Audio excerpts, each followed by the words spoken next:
Testing 1 2. Testing 1 2.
Good morning. Welcome to the 2021 Plymouth County Swine Show. Our first class is the Berkshire Gilts.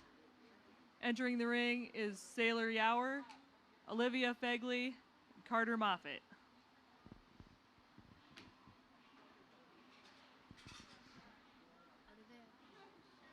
Our show today is being live streamed for anyone that wants to watch it, or if you want to go back and watch it later, on the Plymouth County 4-H page.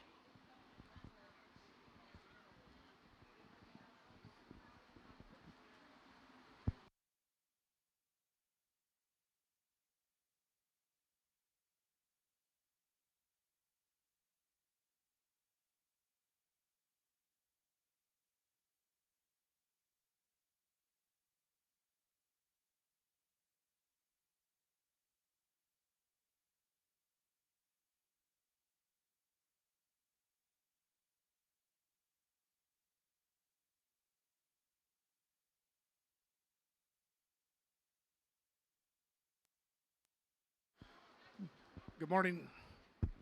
Good morning to those of you at the ringside. Certainly my pleasure to have made the trip back and the opportunity to work with your young people today and sort through the swine and evaluate their exhibits here today. Really a nice set of Berkshire gilts to get us started off today, and I think three very unique, very different kind of Berkshire gilts.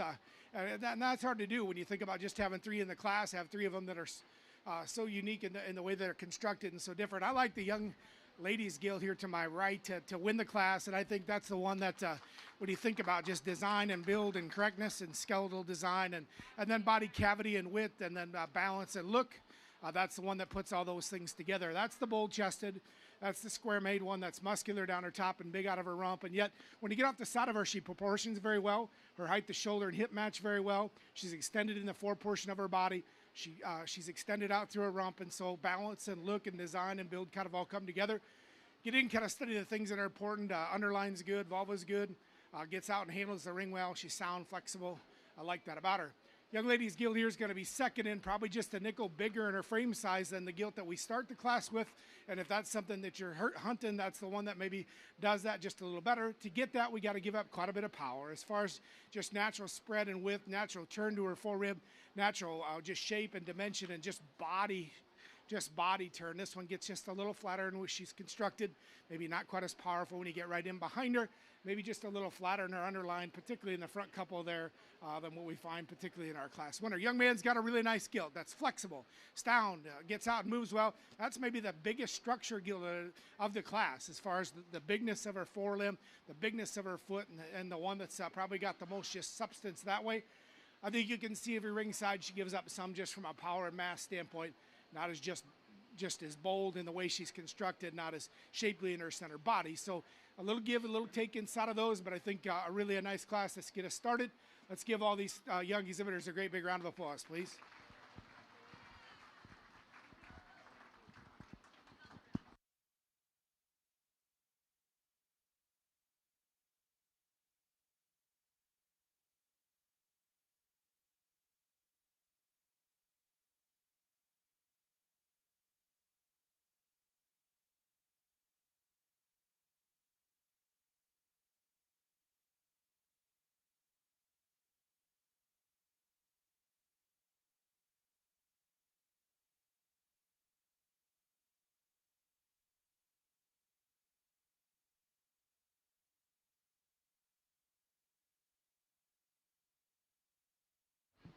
Our champion Berkshire gilt goes to Sailor Yower with the Hinton FFA.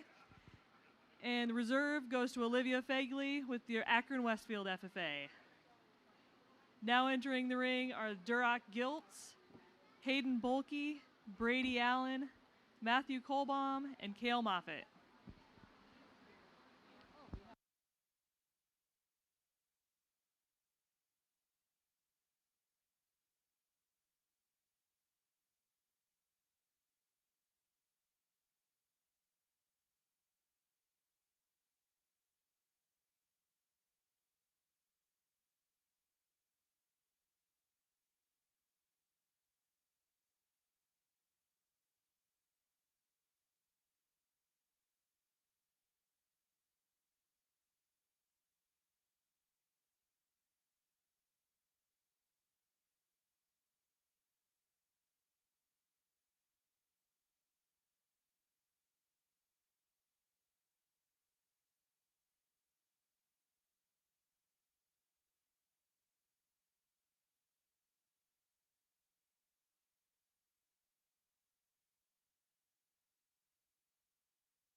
The trophy for our last class, the champion Berkshire Gilt trophy, was sponsored by Ben and Janelle Johnson of Ireton, and reserve was also sponsored by Ben and Janelle Johnson.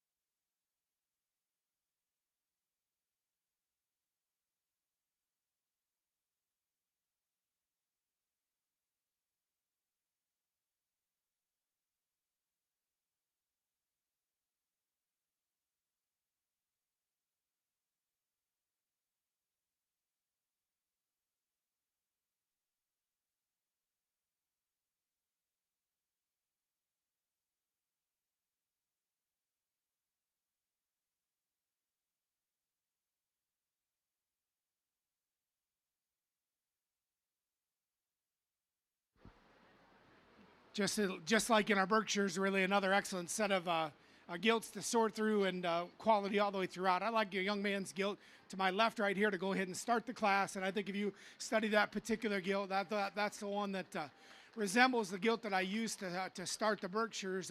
That's the good design, good skeleton one that's wide and bold, and one that's got some shape and some muscularity, one that's got some build and some flexibility, and yet got a nice look when you get off the side of her, one that balances up very well. And I think more importantly, where she advances over the gilt that we're going to use second is she's truly boulder sprung. She's bolder at her chest. She's got more shape in through her forerib. She's stouter at her stifle, and she leaves us with more width from behind. That one's got just more resources to draw on when we ask her to go and be a sow. She's got more shape to her body, and so I think that that's the reason why I like her maybe better than our gilt. And second, love a lot of things about this young man's gilt here to my left, and that's the one that's going to be second.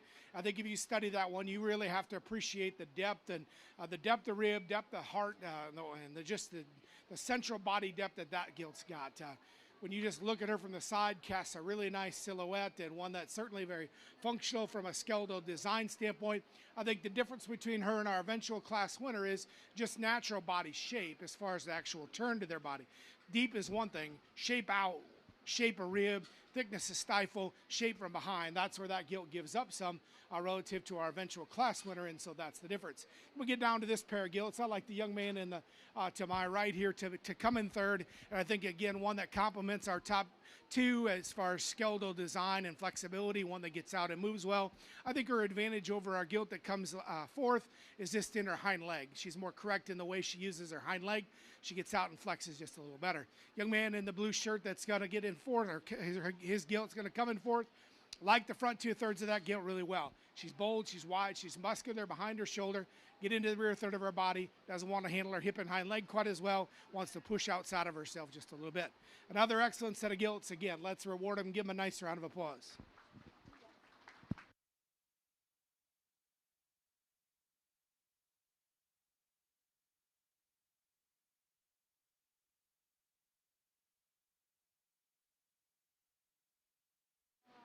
Our champion Duroc gilt was shown by Hayden Bulkey of the Grant Clever Clovers, and reserve shown by Brady Allen of the Classy Clovers. Now entering the ring are the Yorkshire gilts, shown by Mason Peters, Brady Allen, Reagan Peters, Sailor Yower, Kylie Allen, Brady Allen, Hayden Bulkey, and Olivia Fegley.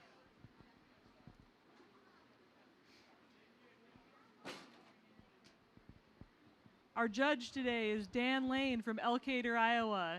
Let's give him a round of applause.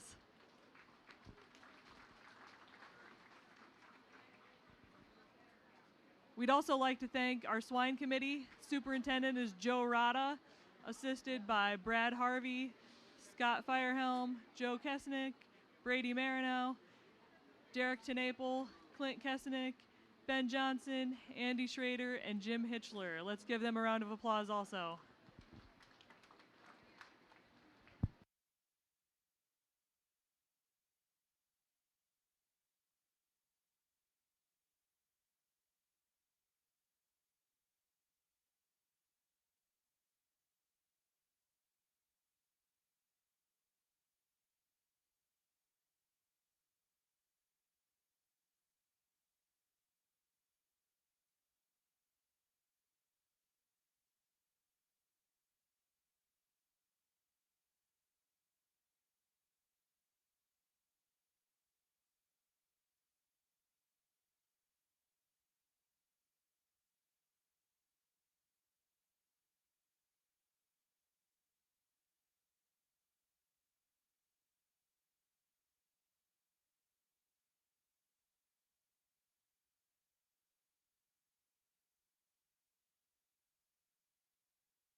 Exhibitors, don't forget to sign up for the ribbon auction on Monday. The deadline to sign up is 3 p.m. today. Anyone that's interested in being a buyer in the ribbon auction, it's on Monday at 9 a.m.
Really an excellent set of Yorkshire gilts and lots of quality all the way throughout. And then you compound that with the fact that there's a lot of similarities and maybe some mates and kind of those things in them. And so from a judge's perspective, there's a lot of things to kind of sort through. So it took me just a little longer to get to my eventual evaluation of them. But hopefully you can see kind of what I was thinking as I align them when I get them all put together. I think the one that just kept coming back to, I circle back to.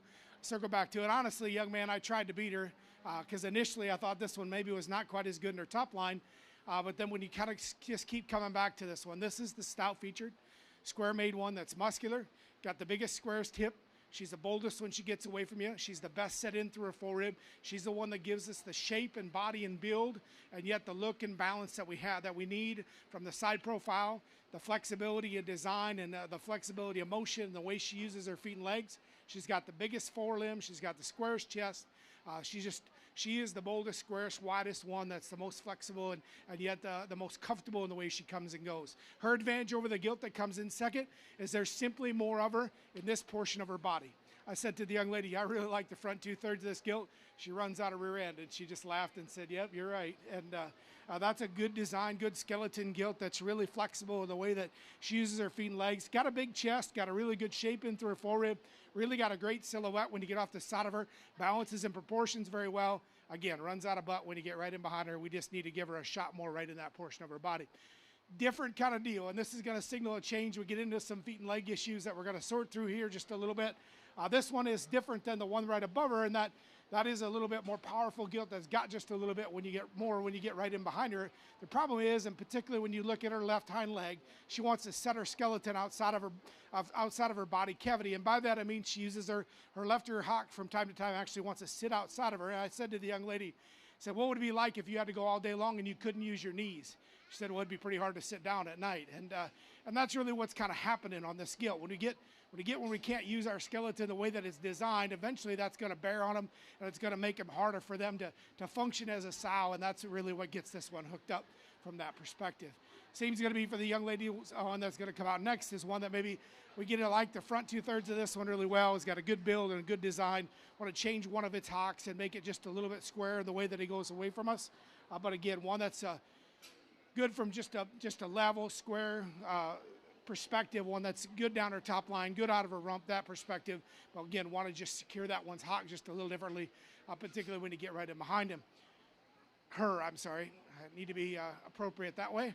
Again, one that you like really well from the side here is a gilt that I like exceptionally well from the side. We get into one that's maybe just a little flatter here, particularly when you get in the central portion of her body. Her rib belt doesn't shape out quite as well. When you get in behind her, maybe not quite as powerful in the way that she's constructed as well. But one that, again, from the side you like very well. One that's good, got a good kind of a look and a good kind of a bounce. Same for the young man's gilt that comes out next. One that, again, from the side you like really well. Tall-shouldered, long-bodied, level, square correct. One that maybe, again, just a little flatter in her constructed and not as powerful when you get right in behind her, but one that, again, you like the build from the side extremely well. We just need to redesign her a little bit. Hind two probably gets this one hooked up a little bit. When you think about just stretch and the ability to reach with her hind two, this one doesn't have that ability. She gets a little shorter step in from behind. She doesn't reach out and use the ground the way that she needs to. I like this one's chest. I like this one's build right up in this portion of her body. I like her squareness from behind. She gets just a little shorter strided in the way that she uses those hind two legs. A little different kind of one here, kind of a bigger, burlier one maybe, that maybe doesn't kind of put all the pieces and parts together quite as well. A big centered one that's soft in the way that she's made, that maybe doesn't balance and have the look and proportions that we have in some of the gilts that we used above her in the drive. Same for the young man's gilt that's coming out next. One that's got some power and some mass, one that's just a little coarser and plainer. Particularly, you study this gilt up in through her front end. She gets rounder in her shoulder, crestier up in through her neck, and more pushed together or shoved together up in through her front end. And that just doesn't balance quite as well as we find in those hogs that we have on the front side. Get into a gilt here that maybe we'd redesign her hip and her hind leg just a little bit. One that's long-bodied. She's soft-centered. She's pliable. She's got some body depth, and I like that about her. We just need to, again, redesign her hind hip and hind leg just a little bit. And we get into one that maybe doesn't have quite as much power and one that maybe doesn't bounce quite as well, but certainly a one that's got some body and got some depth and is going to be a good project for the young lady. Again, a really, really nice set of gilts. Let's give those kids a great big round of applause.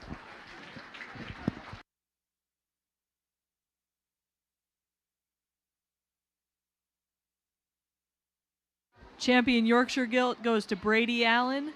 The reserve goes to Kylie Allen. The Champion Yorkshire gilt trophy was sponsored by Ag Partners and Lamar's, and reserve was sponsored by Dennis Baldwin of Merrill. Now entering the ring is our Hereford gilt class, exhibited by Jonathan Sanchez.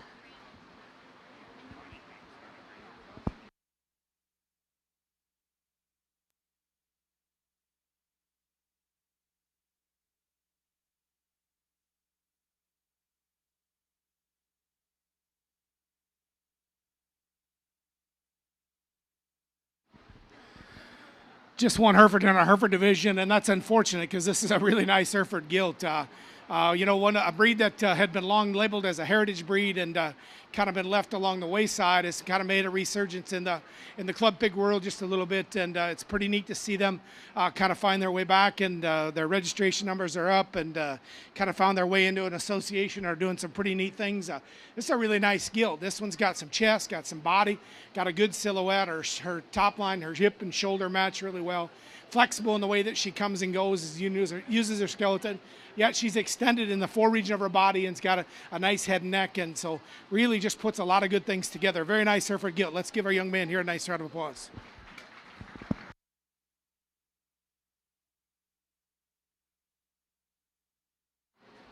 The champion Hereford gilt, shown by Jonathan Sanchez.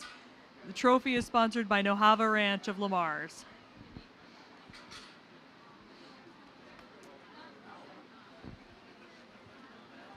Now entering the ring are Crossbred gilts, shown by Reagan Peters, Tate Linton, Addison Denowden, Kenny Halsoff, Jarrett Westhoff, Ellie Yorger, Benjamin Yorger, Eli Eisma, and Brooks Beetlespacher. Oh, and Cale Moffitt, Corinne Moffitt, Cass Moffitt, and Olivia Fegley.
Certainly a lot to sort through and lots of quality and lots of different things that you can land on and lots of different options that you could tie into here in this class, and lots of things to talk about. I like the young man in the center of the gilt's predominantly, well, I guess she is solid black gilt.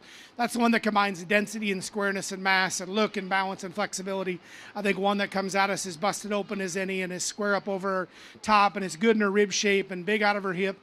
She pushes the edge. I'm not going to tell you she doesn't. She's out on the edge as far as her hind leg is concerned, and she's right there. But I think one that's got look and balance and build and squareness and muscularity.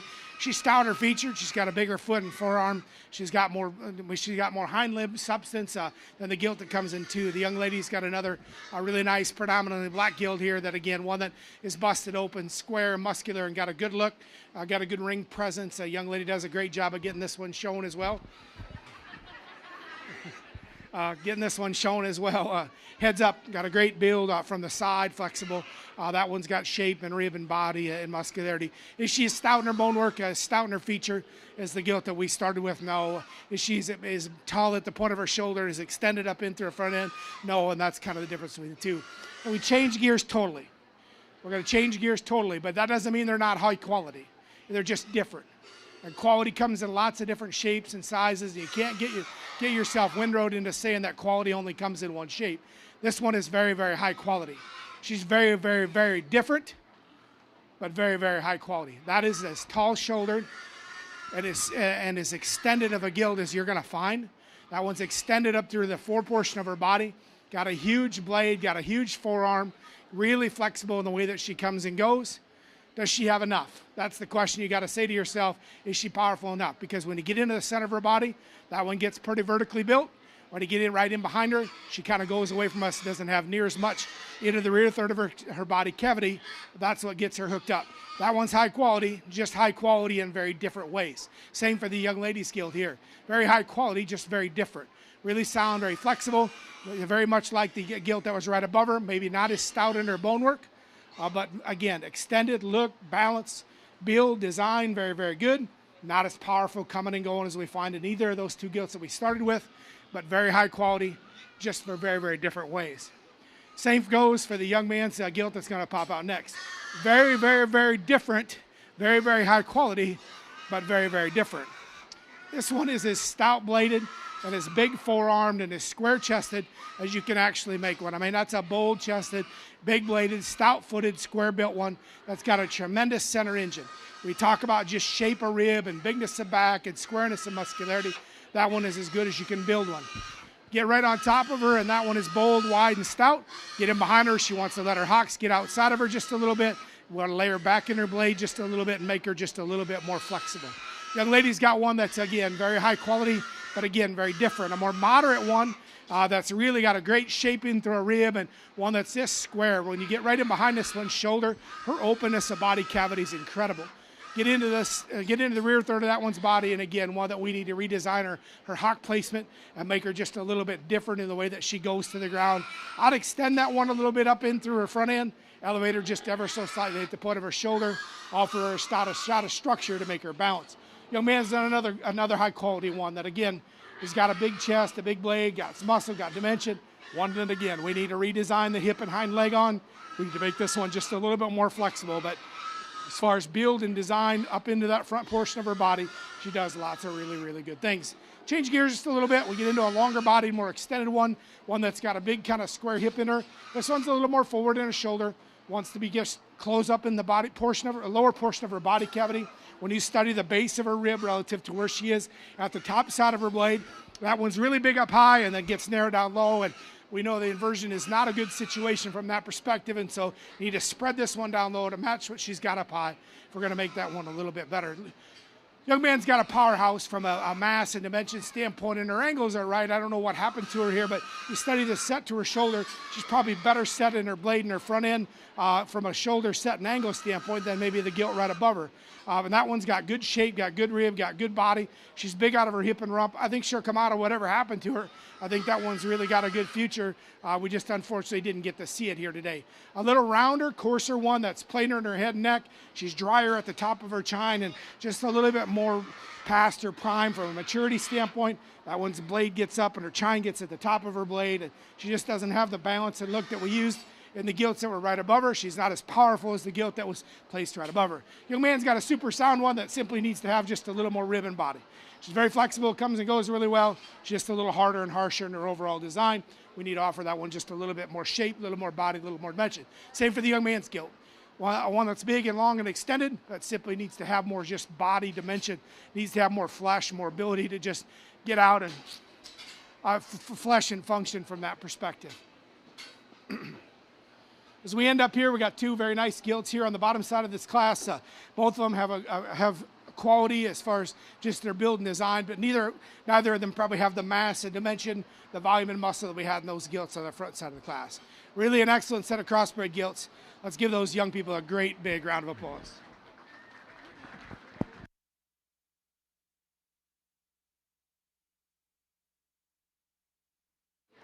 The champion commercial gilt was shown by Jarrett Westhoff.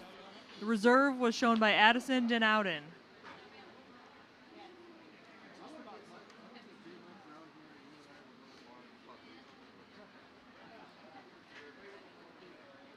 The champion crossbred gilt trophy was sponsored by Randy Croce of Akron. The reserve was sponsored by the Akron Westfield FFA.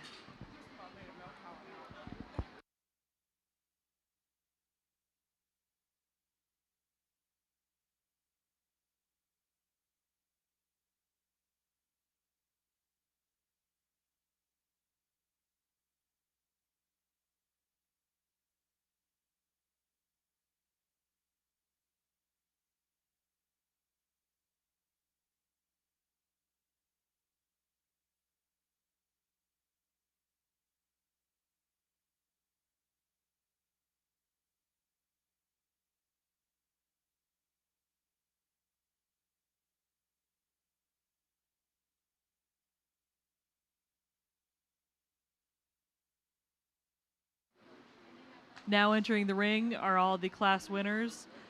Sailor Yower, Hayden Bulkey, Brady Allen, Jonathan Sanchez, and Jarrett Westhoff.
If you're ringside, I'd ask you, let's put our hands together and congratulate each of our finalists here in our gilt divisions. Really just an outstanding gilt show, and you know, some of those classes weren't real huge but had lots of quality, and some of the classes were huge and had lots of quality, and so lots of fun from a judge's perspective to evaluate, get them back out here. And again, you know, we talk about those pigs that have some quality from the side, some balance, some look, and yet some skeletal density, some squareness of chest, some bigness of back, some muscularity, and some design to draw on when you talk about making them or taking them to the next level, making them a sow, having some just umph and ability to survive when we get into that portion of their time in life. And so I certainly appreciate these for having those qualities, and I think they all represent their breed, I think, extremely well, or their division extremely well. There's one of them I think is every bit as you know, stout and powerful as any in the drive, is every bit as good from a build and design standpoint as any drive. I think where this one wins is her flexibility out of her hip and on her hind leg. I think she's so good there, and yet got a good look, got a good balance, got good proportions. Get off the side of this one, like her extremely well. I like the drive.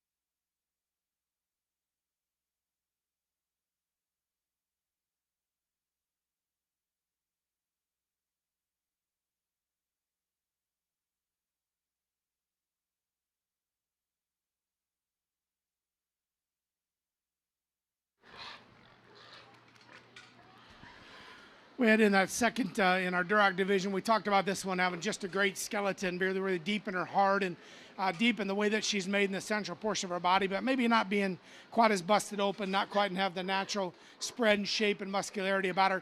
I think there's the other one that really pushed our champion the hardest. A little different, a little square, a little bolder, a little wider even than our champion, but maybe not quite as good right there out of her hip and on her hind leg is what our eventual champion was.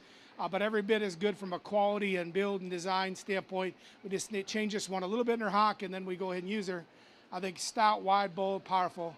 I like the Crossbred to be our reserve champion.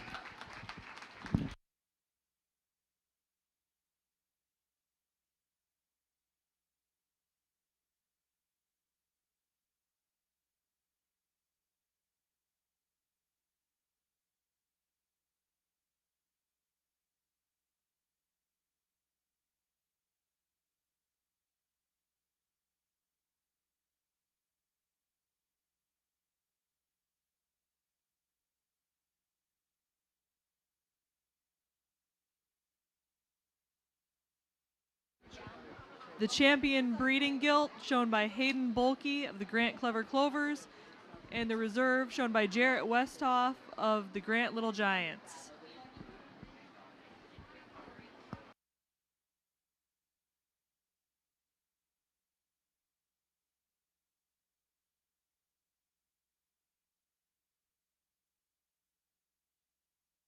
The Grand Champion Breeding Gilt Trophy was sponsored by the First Cooperative Association of Kingsley, and the reserve also by the First Cooperative Association of Kingsley.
We're now moving on to the market portion of our show. Class 1 is the too light or too heavy class. Entering the ring is Tia Tettinger, Delaney Walrod, Cale Pearson, Delaney Walrod, Sarah Vicura, Tori Tettinger, and Alex Schrader.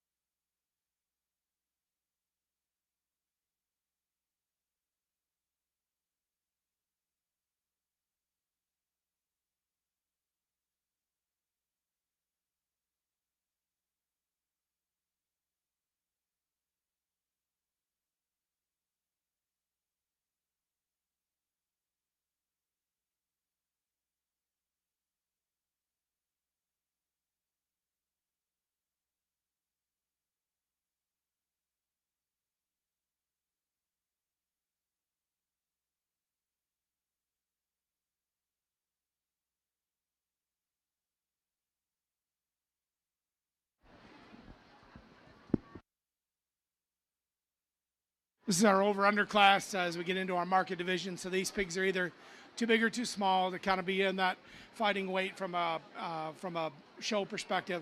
I like the young lady's barrow right here to be our class winner in this particular class. I think one that's stout, wide, and powerful, one that's got a good look, good balance. It's muscular. I think just a pretty good kind of place to start. I like the fun-colored pig to come next. Good design, good balance, good muscle. Maybe needs a little body. Berkshire would come next. Again, good design, good balance. Needs a shot of muscle, needs a shot of body and power. We use the other what appears to be Berkshire influenced one next. Again, design and build's really good. Just needs a shot of muscularity and just power all the way throughout. As we evaluate I like the young man's big white one to come next. I think one that's obviously grown well, big frame, long bodied, certainly got some muscle when you get into him.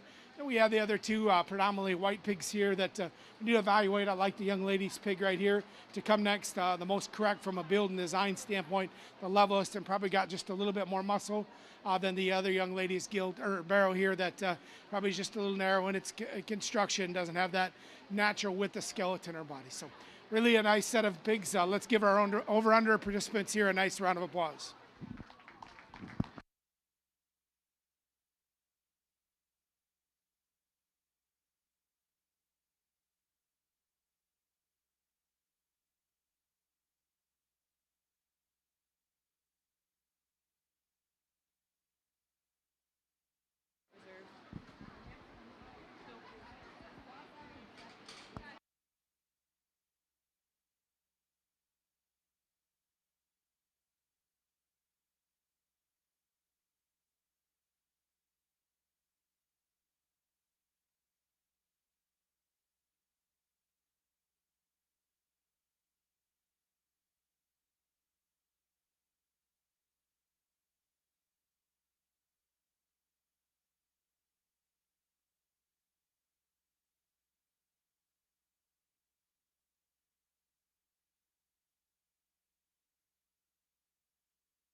Testing.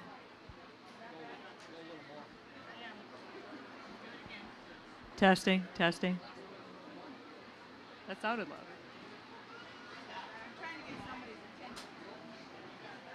That better? Better? Okay.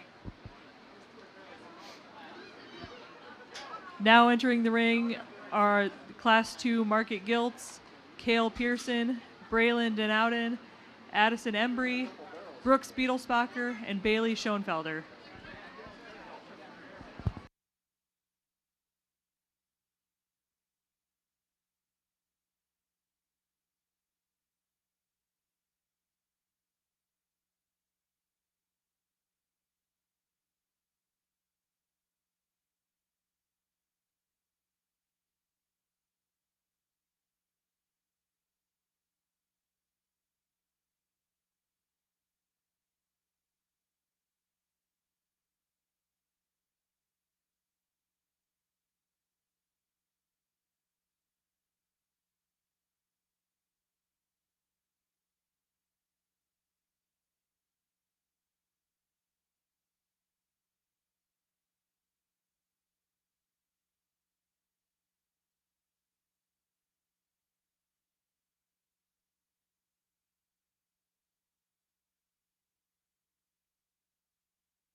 As we work our way into the market show, we're working into our first class of market gilts. I think you got three very different kind of a gilts to study through here, and kind of as you evaluate them and pull them apart and try and kind of figure out which one kind of pulls the most of the best and the least of the worst together.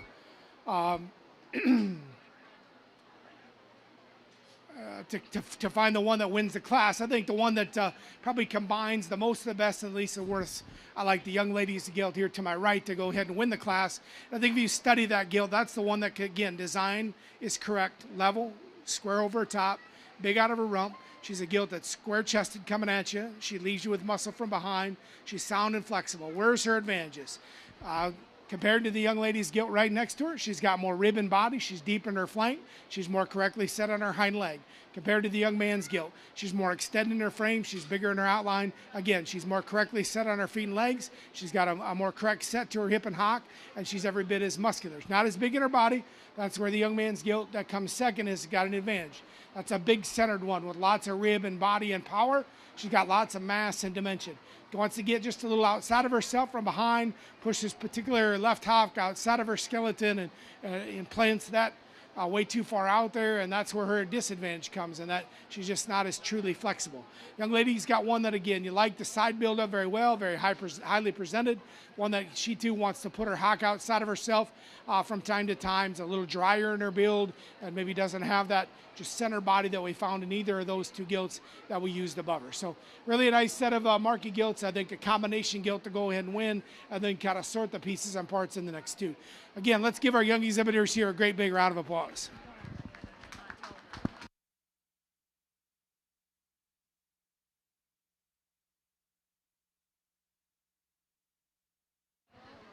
The winner of Class 2 Market Gilts is Bailey Schoenfelder of the Johnson Juniors, and second is Brooks Beetlesbacher of the Grant Little Giants.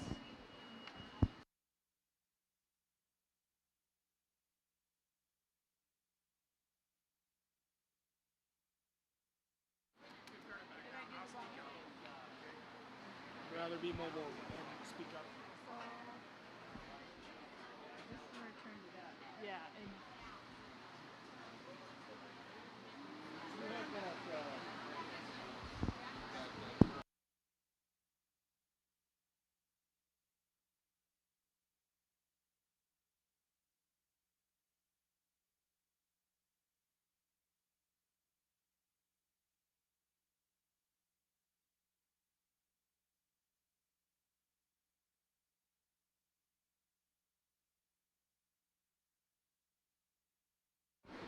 Now entering the ring are the Class 3 Market Gilts, shown by Jarrett Westhoff, Sydney Schrader, Alex Peters, Isabella Tomlinson, and Olivia Fegley.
Just 5 gilts here in our second class of market gilts, and again, lots of different types and kinds to kind of sort through. I like the young ladies gilt here to my right to go ahead and win the class.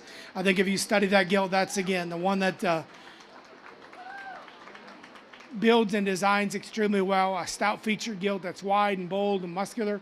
Got a big shape in her top, big out of her rump. Certainly one that's got power and dimension and mass, and I like that about her. Young man with the black kitted gilt, black spot on her top is going to come next. Again, one that you like the side build up very well. A big shaped one that's got muscle from behind and got a good kind of a look. A little plainer face, a little shorter fronted, maybe not as well, as highly presented as the gilt that we start with, but one that again functionally really good, square built, muscular kind of one.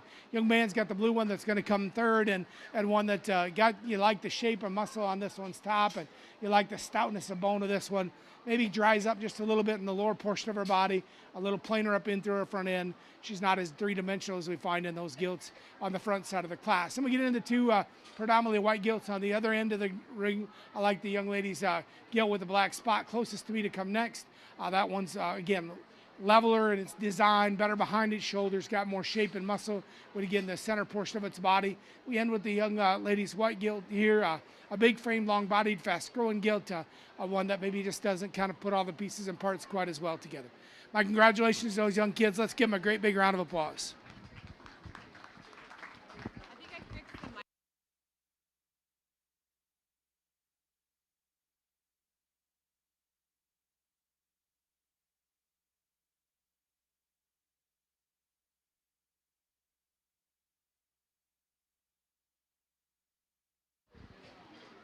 The winner of Class 3 Market Gilts was Olivia Fegley with the Akron Westfield FFA, and second was Jarrett Westhoff with the Grant Little Giants.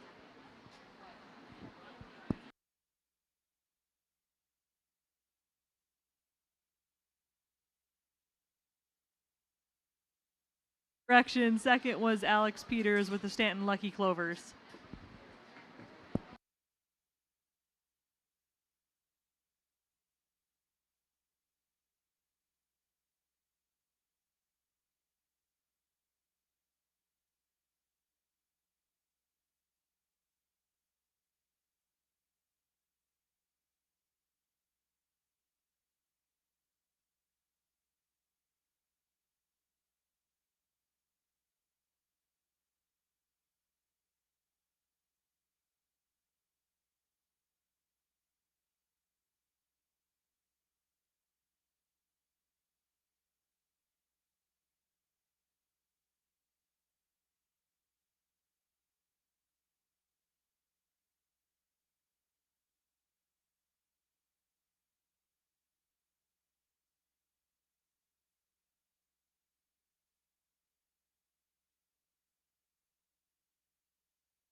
Just 2 classes here in our market gilt division. Young ladies gilt here wins the first class, and one that, again, you like the design and build up really well. She had enough muscle, enough dimension, just kind of put all the pieces and parts together to go ahead and win that class.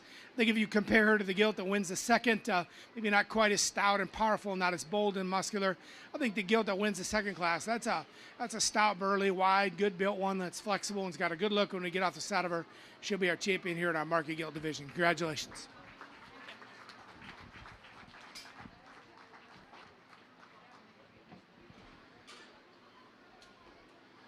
We had in that second from that class, and we talked about that one again. Just a stout featured gilt. It's got a big forelimb and muscular over her top, and got a good hip and hind leg. I think one that a little, again, talked about being just a little plainer in its build than what our eventual champion was. But I think when you talk about this one relative to the gilt that wins the first class, again, follows that mass and dimension that we had in our eventual champion. We'll use the young man's gilt that was second in the second class to be reserved.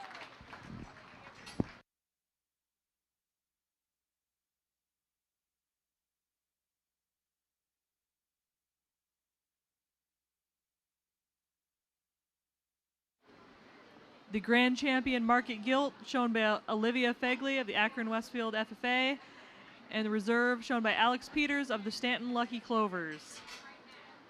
Now entering the ring are the Class 4 Market Barrows shown by Cale Peterson, Lillian Kesenick, Oliver Jack Kesenick, Matthew Colbaum, Keelan Stanton, Oliver Jack Kesenick, Benjamin Yeager, Ellie Yeager, Ali Walrod, Jonathan Sanchez, Corinne Moffitt, Cale Pearson, and Addison Embry.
It's going to be a fun market barrow show. If this is what we've got to look forward to, I think just lots of quality.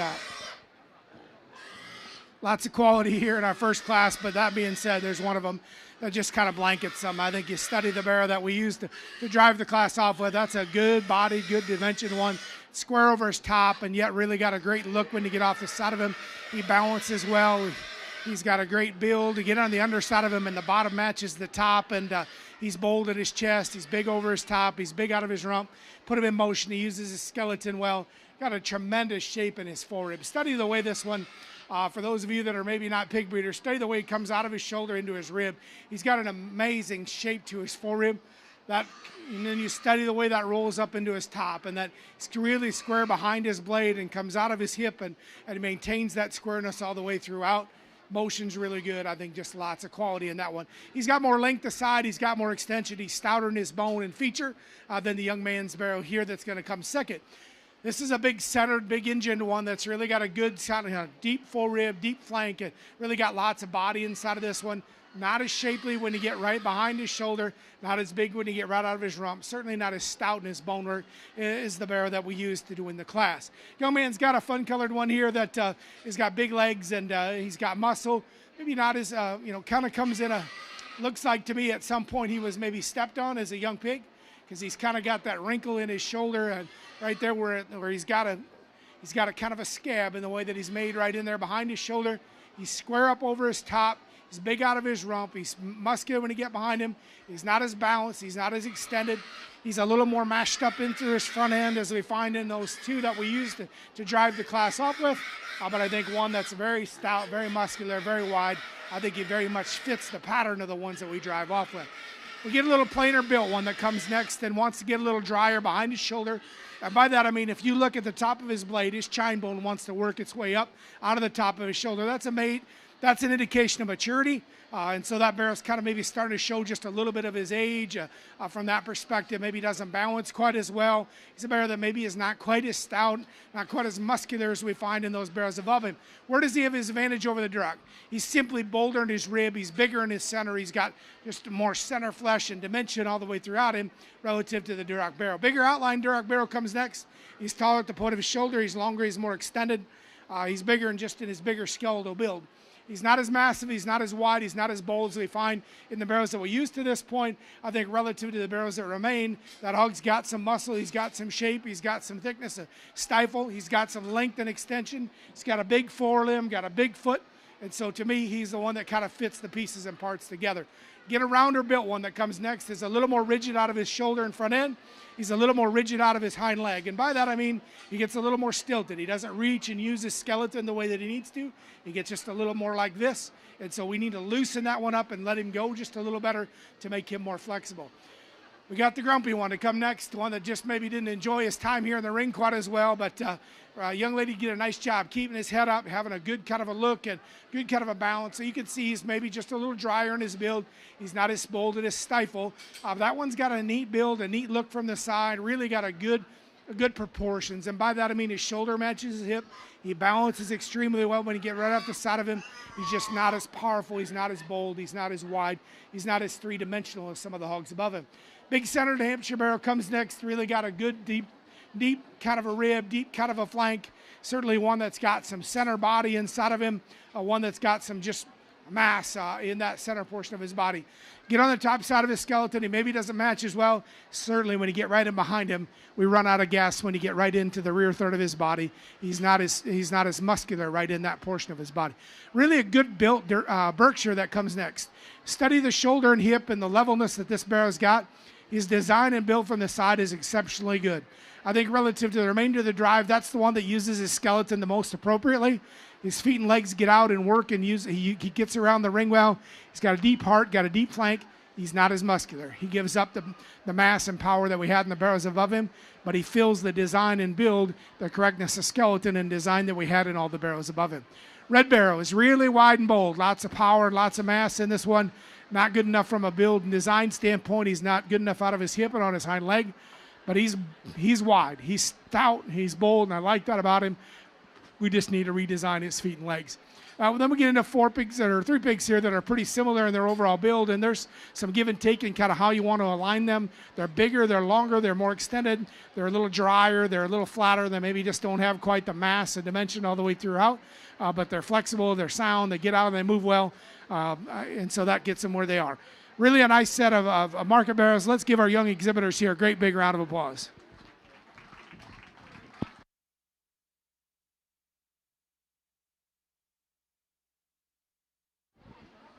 The winner of Class 4 Market Barrows is Jonathan Sanchez with the Lincoln Toppers. And second is Matthew Colbaum with MMCRU FFA.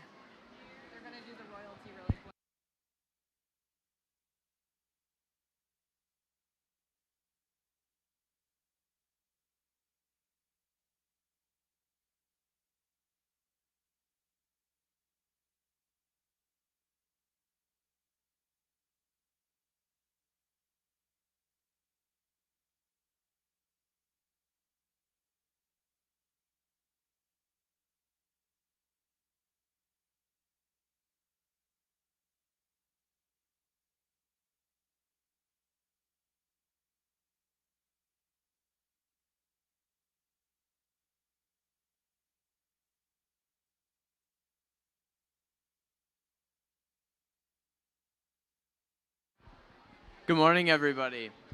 So first what we're going to do is as we say our names and all that kind of stuff, we're going to tell you our favorite farm animal besides pigs, obviously, this morning. So my name is Caden Schramm. I'm the 18-year-old son of Ty and Tamara Schramm, and I'm representing the Johnson Juniors 4-H Club. I'm serving as your Fair King this year, and my favorite animal besides pigs is, I'd say, cattle.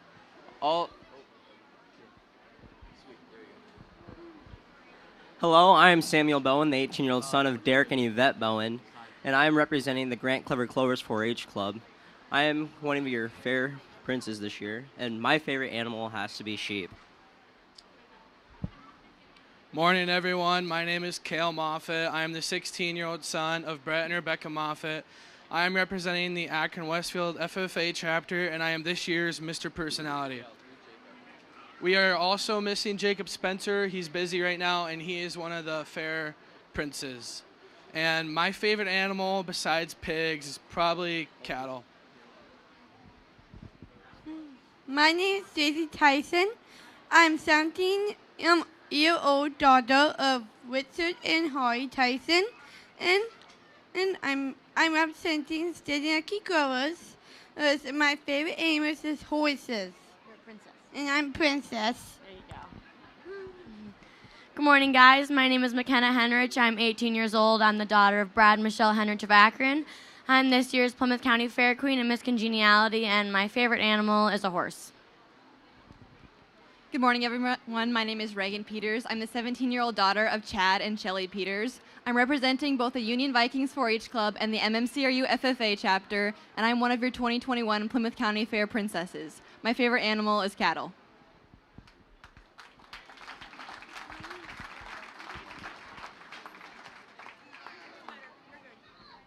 Thank you. Good job, royalty.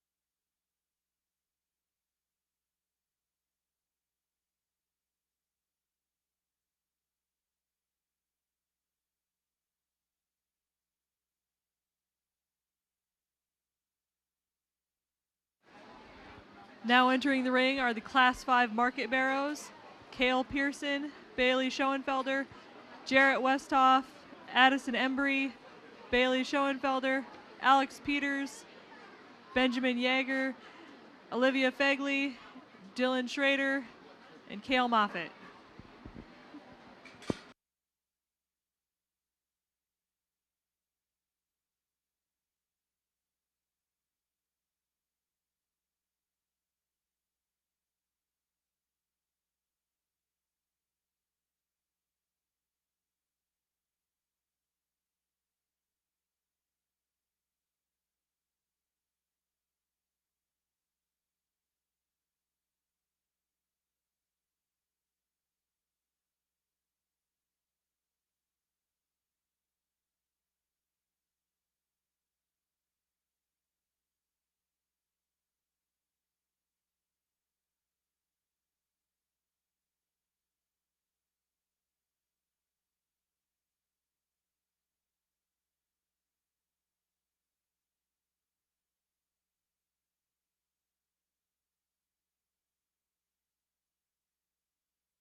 Another excellent class to sort through. I like the young man's barrow here to my left to win the class. I think one that, again, if you kind of follow the things we've done so far today, he's the one that does that. Stout and square and wide and bold, muscular and yet flexible enough in his feet and legs, gets out and moves well. You change him up in through his face and front end just a little bit. He's a little plainer in that portion of his body if you're going to get really critical, but a good body, good built one that's square and stout and wide and got a big, thick kind of a rump in him. I think one that just kind of handles that very well. Young man's more cleanly shaved one here comes next, and again, one that you like the stoutness and squareness, and you like the mass and dimension of. I think relative to the barrow that's going to come in third, there's simply more of him. He's older and wider. He's thicker, and he's got more shape down his top. The black barrow is one that I like that is side design of extremely well. That's a tall-shouldered, long-bodied, level, square, correct one. He's just got a good kind of a build. He's functional the way he's put together. He's not as powerful as we find in either of those two barrows that we had above him. He's not as bold behind his blade. He's not as big out of his rump. He's not as muscular. He doesn't have that shape of full rib and that center body that we have. His build and design is very, very good. That's what I certainly like about him. Blue barrow that comes next is one that you like. That again, you get off the side of that one, and you like his height, the shoulder. You like his hip. He's got some muscle. A little plainer made kind of one, and one that get right in behind him, and you maybe change him ever so slightly there out of his hip and on his hind leg. The black barrow that comes next is again one that's just a little plainer faced, and the way he's made up in through his front end, and not as attractive as we find in some of those hogs that we had on the front side of him. Get into his stifle. He's maybe not as powerful right into that. Gets a little flatter in his stifle relative to what we had when you get right on top of him relative to those that we had on the front side of the class. But a good built, stout-featured one that's got a big forelimb, and I like that about him. Change gears just a little bit. We're going to come into the three of them here. The next two belts you can let out at the same time. Go ahead and let all three of them out. They're all three good design hogs from the side. They're level and square and correct in their feature. They're level down their top. They're level out of their hip, and they're sound, and they're flexible. I think compared to those barrows that we had on the front side of the class, they're not as powerful. They're not as wide and bold. They're not as muscular. Front two-thirds of this young man's fun-colored barrow has probably got just a little bit more width and mass. Got just a little bit more power, but you get into the rear third of this one's body, and he gets flatter in his stifle, and he runs out of gas when you get right in behind him. Then we get to a big frame, long-sided one that's really extended in its skeleton. Maybe we change this one skeletally just a little bit, lay its back in its shoulder, and make it move just a little better up out of its front end. Really a nice set of pigs. Let's give our young exhibitors here a great big round of applause.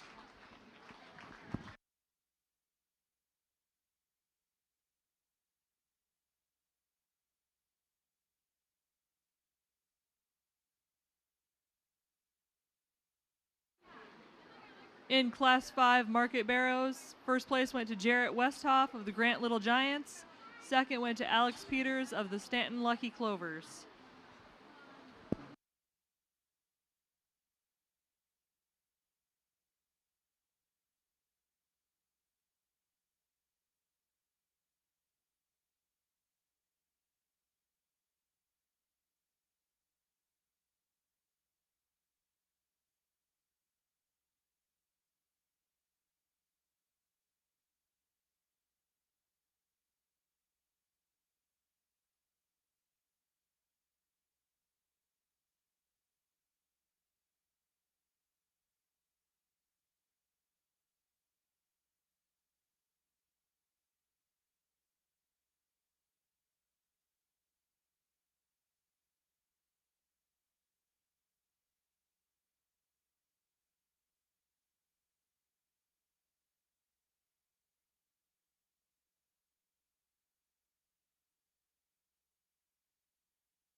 And those of you ringside, again, I'd ask you to put your hands together. Let's congratulate our finalists here in our Market Barrow division.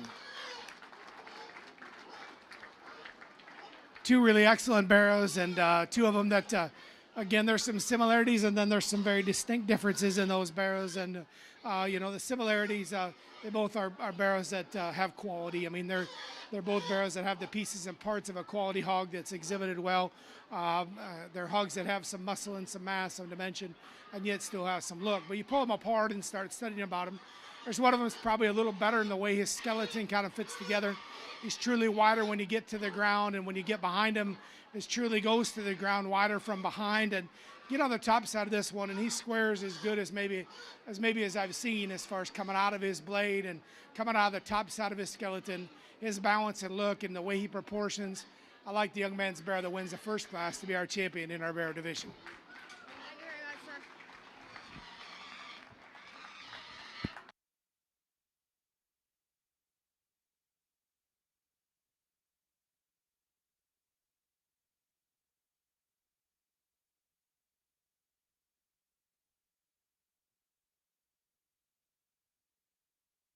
We had in that second, and we talked about him having just a really great center as far as his body width and dimension, and one that, again, balances up very well. I think if you see him relative to the barrow that wins the second class, he's not as stout in his feature, not as stout, his bone work, not as extended in his overall pattern. I think the logical barrow to follow with is the barrow that wins the second class. Congratulations.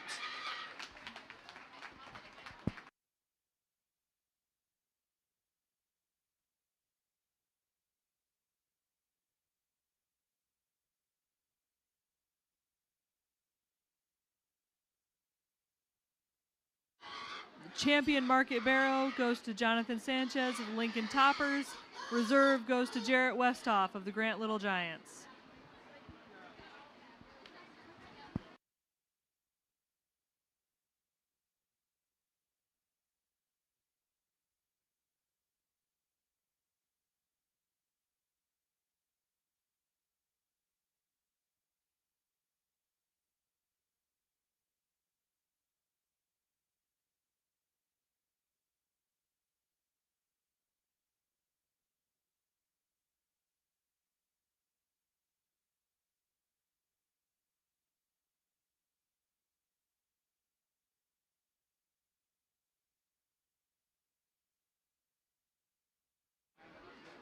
Now entering the ring is Class 6 Purebred Market Swine. Ellie Yeager, Sarah Vicura, Ellie Yeager, Tate Linton, and Brady Allen.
really an excellent set of purebred barrows, and I think you get them out here, and they're ones that represent the quality we need, and yet do that in a purebred package, and that makes it even more challenging. I like the Berkshire barrow to win the drive, and I think if you study him relative to the class, that's the good design, good skeleton one that's level, square, and correct. He's the one that's got shape and muscle. He's the one that's got build and look and balance and muscularity. I'm not going to tell you he's the stoutest featured one. He doesn't have the biggest forelimb, and if you're going to pick on that one, that's where you pick on him and say he needs, a bigger foot. But I don't remember the last time I sat down for a bone sandwich. So when you think about muscle and width and squareness and body and dimension, I think that one does that extremely well. Young man's Duroc here to my right comes next, and I think one that does have that. He is a stouter featured as far as his bone work is concerned. It's a taller shouldered one than maybe what our class winner is. Maybe not as dimensional when you get right in behind him. He's a little flatter out of his stifle. Doesn't have that outward shape to his muscle, but that's a stout featured, tall shouldered, big engine one that you certainly appreciate a lot about. Young man's got a really neat Duroc on the other end of the ring, and the front 2/3 of that one are really kind of cool. Watch when he gets his head up and he asks that one to go, and the way that one kind of comes together.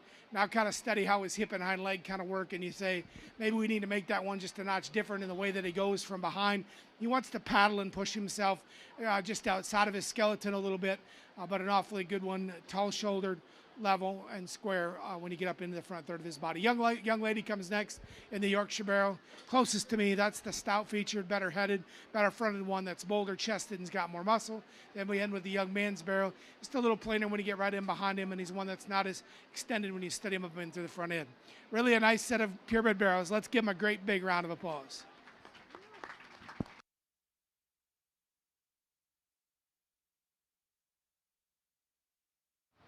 The champion purebred market goes to Sarah Vakura of Lamar's FFA. And reserve goes to Brady Allen of Lamar's FFA.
Now entering the ring is Class 7 Carcass Gilts, Elle Ployer, Sydney Schrader, Isabella Tomlinson, and Brady Hirschman.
Get in the carcass gilt division. I like the blue gilt that's the center of the ring to win the class. I think if you study her relative to the group, that's the muscular, wide, stout, bold one that's got shape and dimension.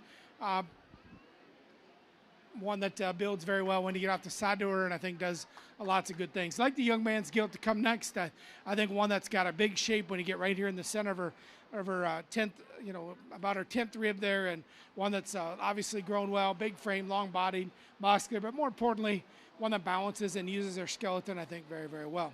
It's a little closer for me to the next two. I like the young lady's gilt here along the way. I think it's got just a little bit more shape, got a little bit more mass and power.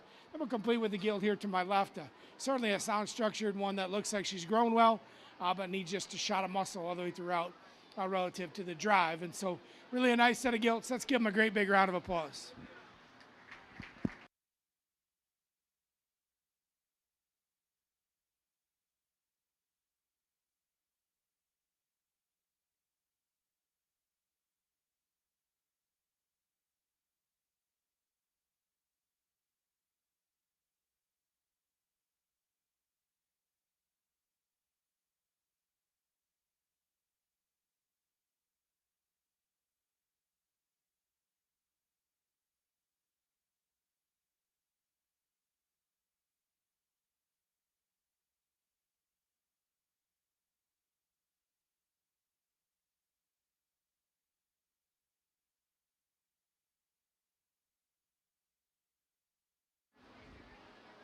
Now entering the ring is Class 8 Carcass Barrows, Tori Tettinger, Addison Denowden, Elle Ployer, Tia Tettinger, Eli Eisma, Dylan Schrader, and Brady Hirschman.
As they're bringing this last class into the ring, after we select the champion market pig overall, we'll start showmanship. That's for anyone that showed in the breeding, market, or carcass classes.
Really an excellent set of carcass barrows, and we'll get this last one penned up, sorry.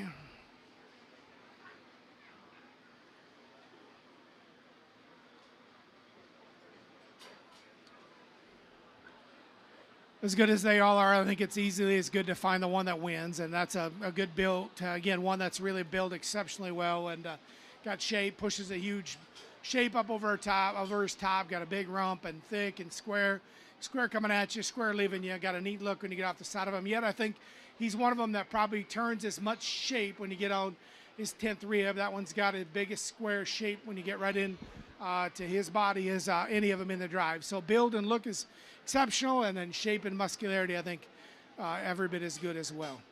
Next one that comes out next has got some very, very unique pieces.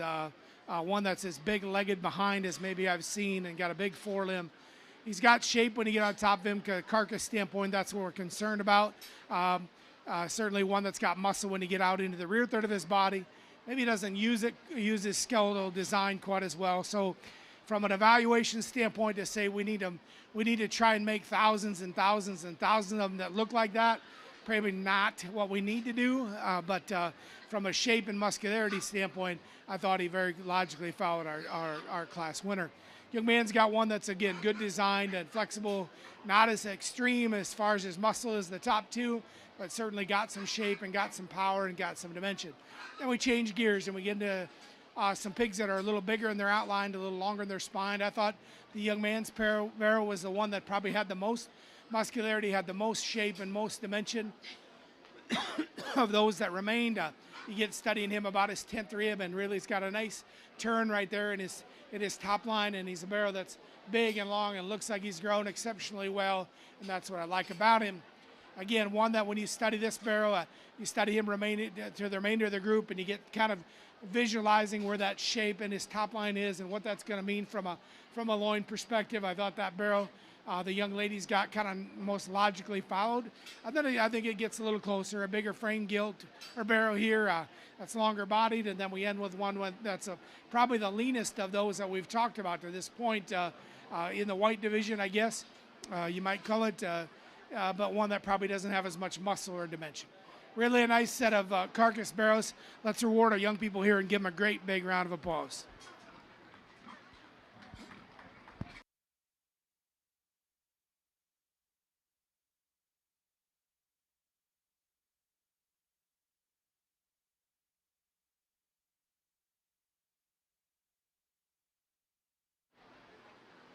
Champion carcass barrow goes to L. Ployer.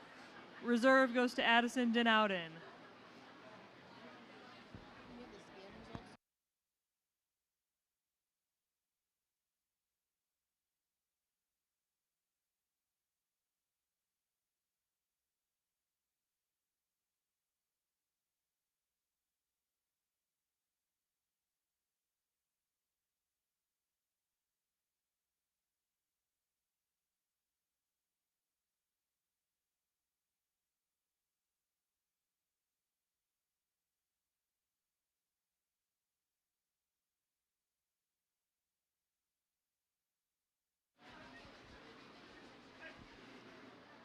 Right now, we'd like to recognize our carcass barrow champion and reserve from the scans. The champion is Brady Hirschman. Reserve is L. Ployer.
We would also like to recognize the scan carcass gilt.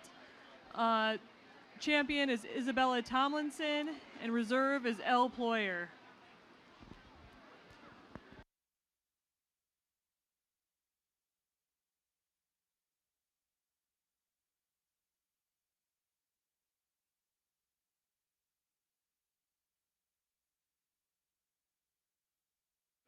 While our judge is selecting our champion market pig, just a reminder that anyone that showed in breeding, market, or carcass classes is eligible to compete in showmanship, senior first, intermediate, and then juniors.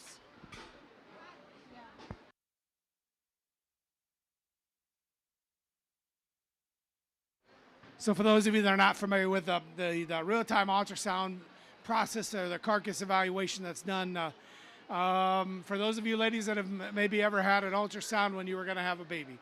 So they use a similar type of system, and they're able to evaluate the loin shape and the density of the loin in a pig and get a square inch evaluation. If I've asked this and I can't get a solid answer, but if your county's using the new kind of Iowa State system, what they then do is add that loin area or ribeye area for you cattle people into the factor, along with growth, performance, leanness, those kind of things, and they evaluate an overall animal. And that factor is basically calculated to about a 265 to 275 pound pig. And so what they're looking for is trying to put together an animal that grew fast, has an adequate amount of muscularity, and then also has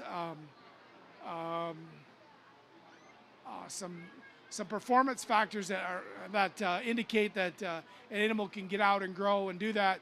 But then finally, that has a little bit of flesh on their body, that has some condition. And so, because we know that some flesh or some condition on their body equates to some eating quality. That a little bit of fat on your meat actually results in a higher quality kind of a product. And so they kind of put all those factors together and they come out with a score, and that's how they evaluate each of those pigs from that perspective. My job today was to evaluate them live and physically and say, how do they fit together with what we're trying to select here in the show ring. So that's kind of how the whole process works. My congratulations to each of our exhibitors here and to those champions. Let's give them another great big round of applause.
As we round out our market division, again, I'd ask you if you're ringside, let's congratulate each of our division winners. Give them a great big round of applause.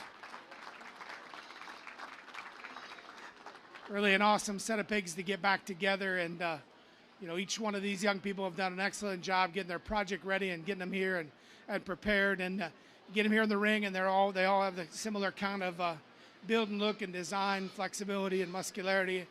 They all kind of represent each of their divisions, I think, extremely well, and lots of quality inside of them. They're built, you know, we talk about height to shoulder and levelness of design, and yet squareness and muscularity. We go to the ground and study them from the ground up and from that point back, and think about kind of how we functionally need to put those things together. I think they all do that extremely well. I think there's one of them that's, again, just every bit is good in every category, but maybe stretches in some other categories. Height to shoulder and design and build, I think, is exceptional. I think stoutness and squareness is exceptional. I think one that just really has got a neat build and is really square and really got a good look. I like the young lady's carcass barrow to be our champion here in this division. Congratulations.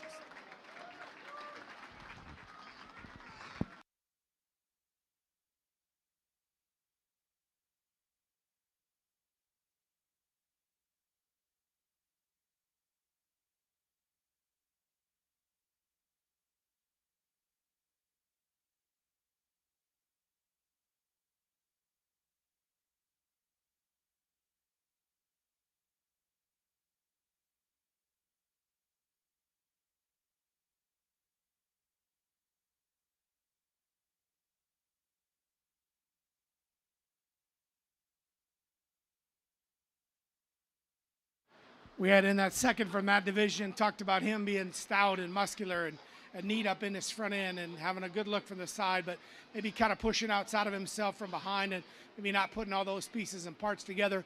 I think the one that pushed our champion the hardest, I think, is unique in a lot of ways. Maybe not as extended up in through that front end, not as tall at the point of his shoulder, but every bit as good from a shape and muscularity, stoutness and build, squareness and body dimension. I like the young man's barrow to be here to be our reserve champion. Congratulations.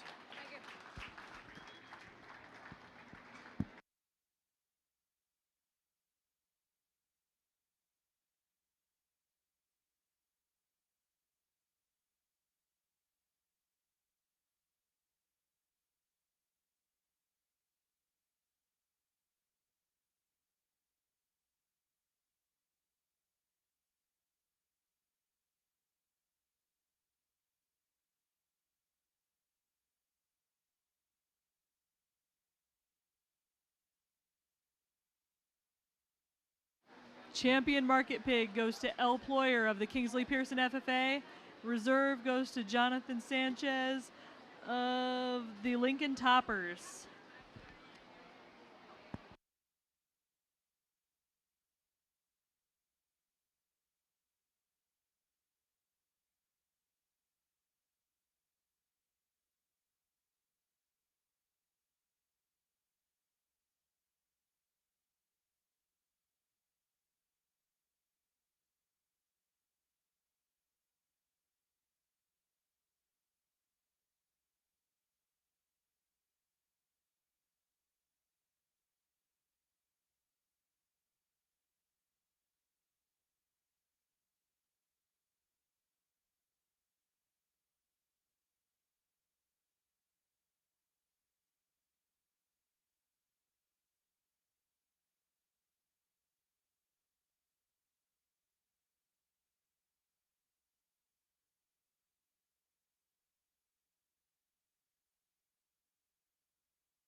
two outstanding senior show people here in our senior division. And the really great part of how you do this is I've gotten the chance to watch both these young ladies this morning quite a bit, and so got a good feel on where they're at, and both of them are outstanding as show people and doing an excellent job. And what you, if you're ringside, you can appreciate maybe that, if you've watched some of the show, you can see that not only are they comfortable here in the ring and what they do, it's obvious that they've spent time at home. The skin and hair on the pigs is really good. The pigs and them work very well as a unit, right? You can see that they respond to each other very well. When one or the other asks something out of them, they each respond back appropriately. And so I think it's really they're both outstanding.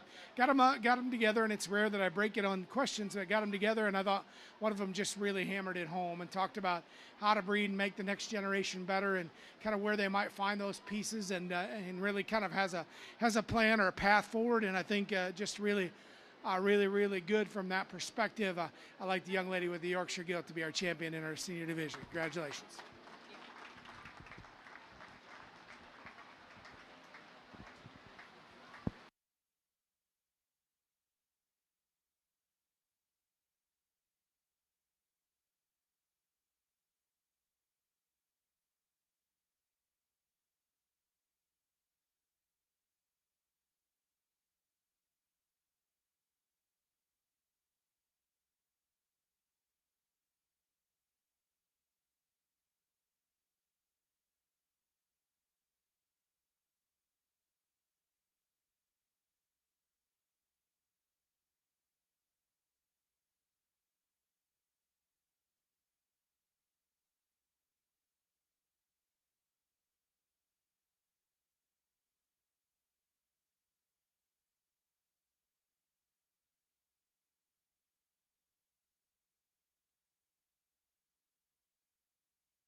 Congratulations to our champion senior showman, Kylie Allen with the Classy Clovers, and Reagan Peters of the MMCRU FFA. Now entering the ring are the intermediate showmen.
If you would, let's congratulate each of our finalists here in our intermediate division. Give them a nice hand.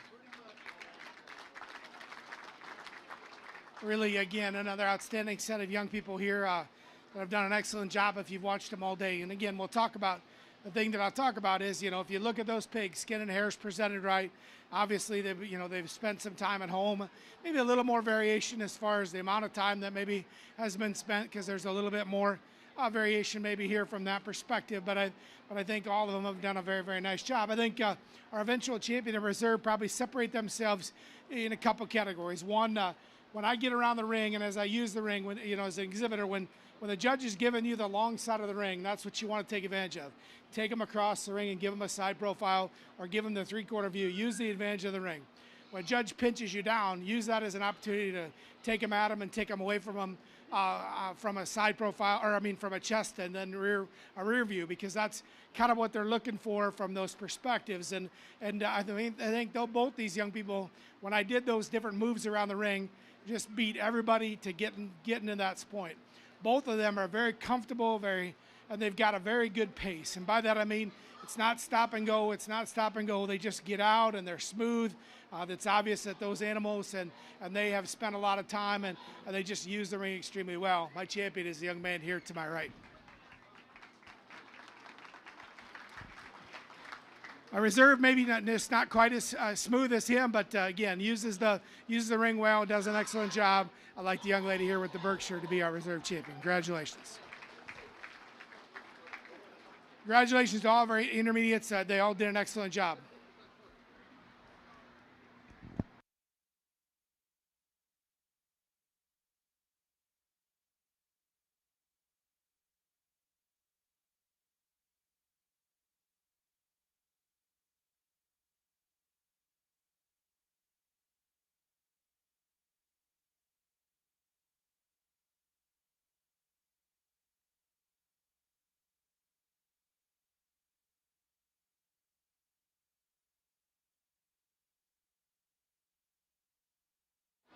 Our intermediate showmanship winners are Sarah Vicura of the Lamar's FFA and Brady Allen of the Classy Clovers.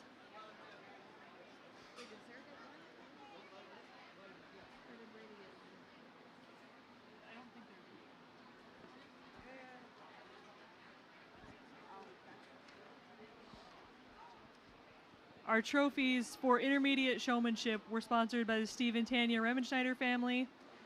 For senior showmanship, they were sponsored by Premium Feed and Grain of Brunsville and Kylie Petty Century 21 Pro Link of Lamar's.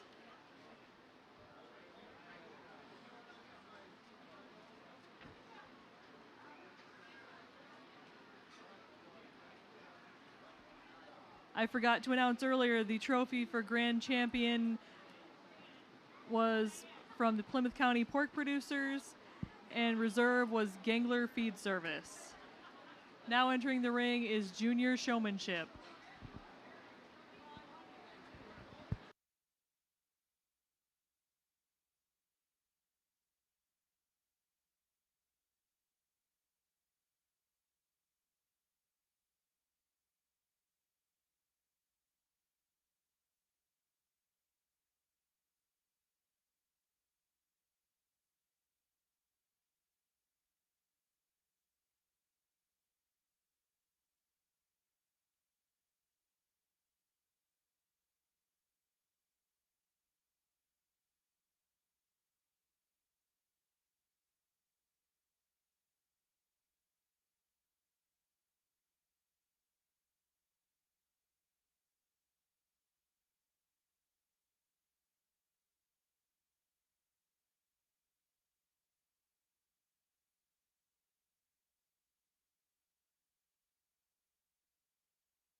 All winners of any classes are reminded to get your picture taken in front of the big Plymouth County Fair sign to the southwest of the show ring with Farm Bureau, and they will get you a nice 8x10 print.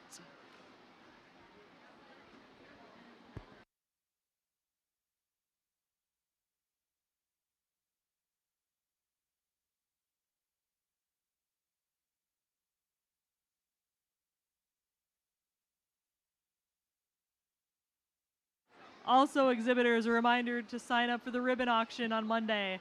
The deadline is 3 p.m. today.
Had a really good junior division. Had probably 2 or 3 here that we you noticed that I sorted off, and we spent a little extra time. And I asked these young people to put their pigs up and come back and help me judge. I thought these 3 young people had done a nice job early in the drive, and then really caught my eye when they came back out. And so I wanted to use them to kind of help elevate our showmanship as we kind of move forward. So I got these group of young people back together, and they kind of helped me evaluate them, and we arrived at a placing, and they did an excellent job, I think, helping me out. So before we get to our champion and reserve, and in that, I want you to give every one of these young people a great big round of applause for their work here in this drive.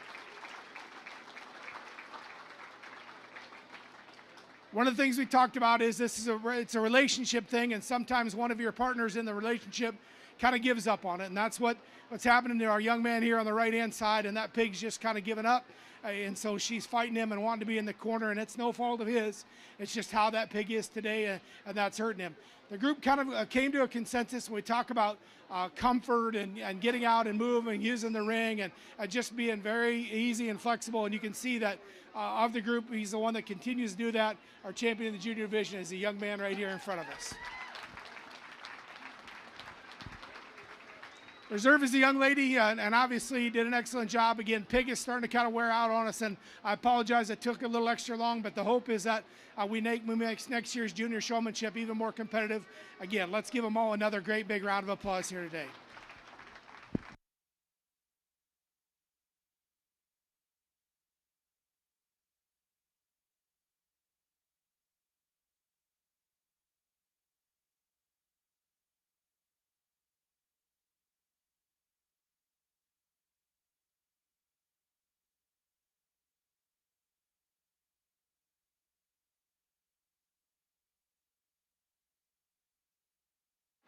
The winners of junior showmanship are Jarrett Westhoff and Addison Denowden, both of the Grant Little Giants.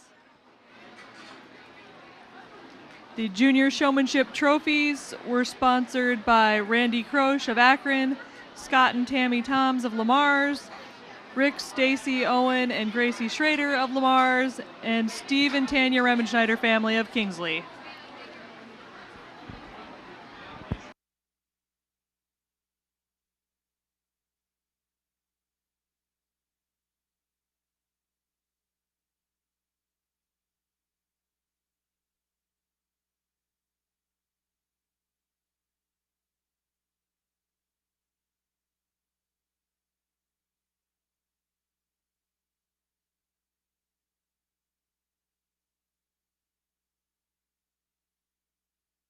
Now entering the ring is our commercial over-under class with Tori Tettinger.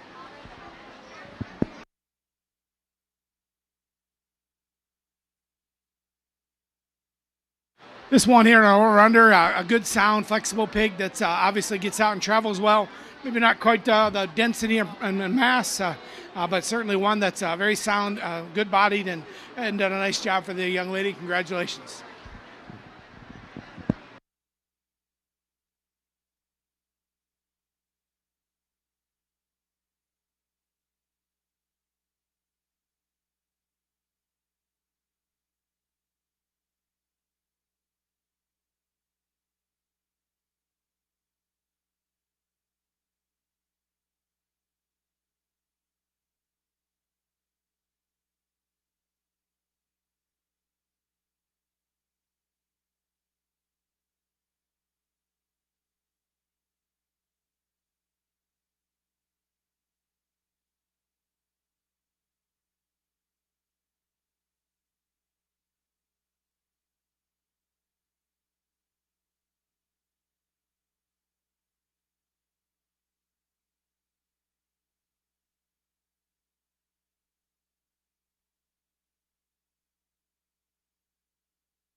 now in the ring is our Class 9 commercial swine.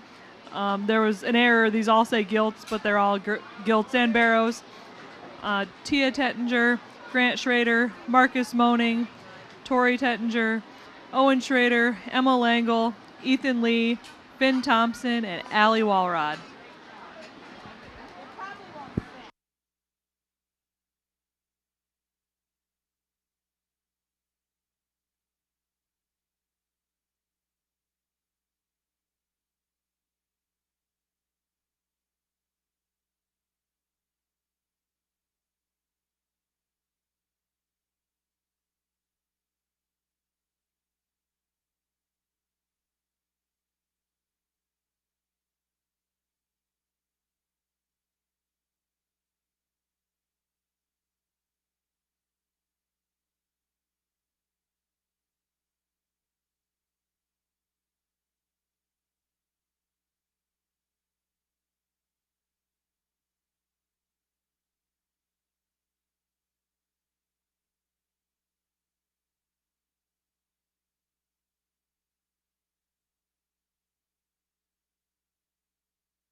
So work our way in the commercial division, coming a little bit different shape and size, and that's all right. We need all different shapes and sizes in the industry to make it work.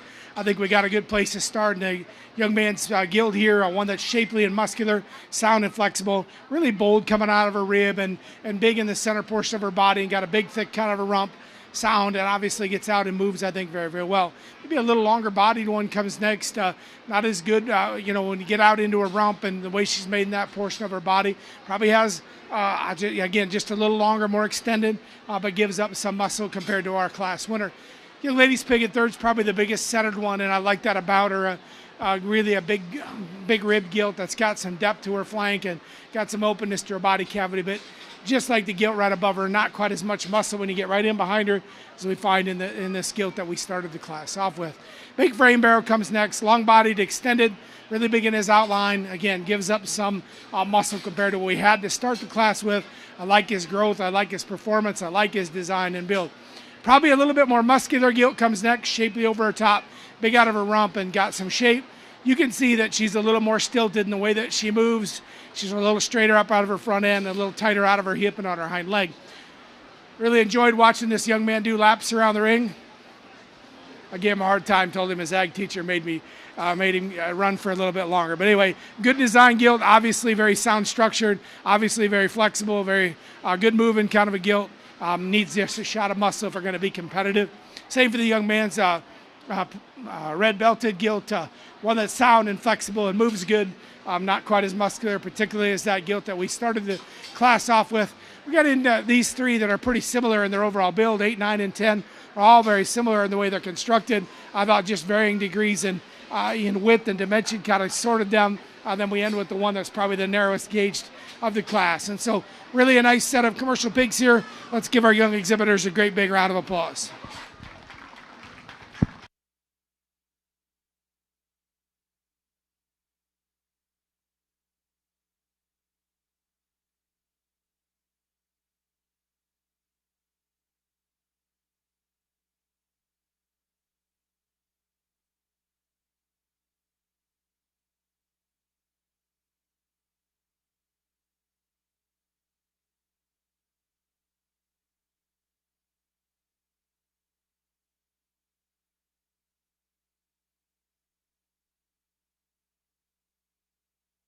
The winner of Class 9 Commercial Swine was Finn Thompson with the Kingsley Patriots. Second was Emma Langle with the Grant Clever Clovers. Now entering the ring is Class 10 Commercial Swine, Kirk Moaning, Kenzie Niehaus, Sydney Schrader, Kirk Moaning, Braden Brusher, Emma Langle, and Finn Thompson.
Another good set of pigs to sort through. I like the red spotted one to start the class. I think one that, again, when you talk about build and design and flexibility and levelness, squareness, and then muscularity, I thought this was the pig that combined those things to the highest degree.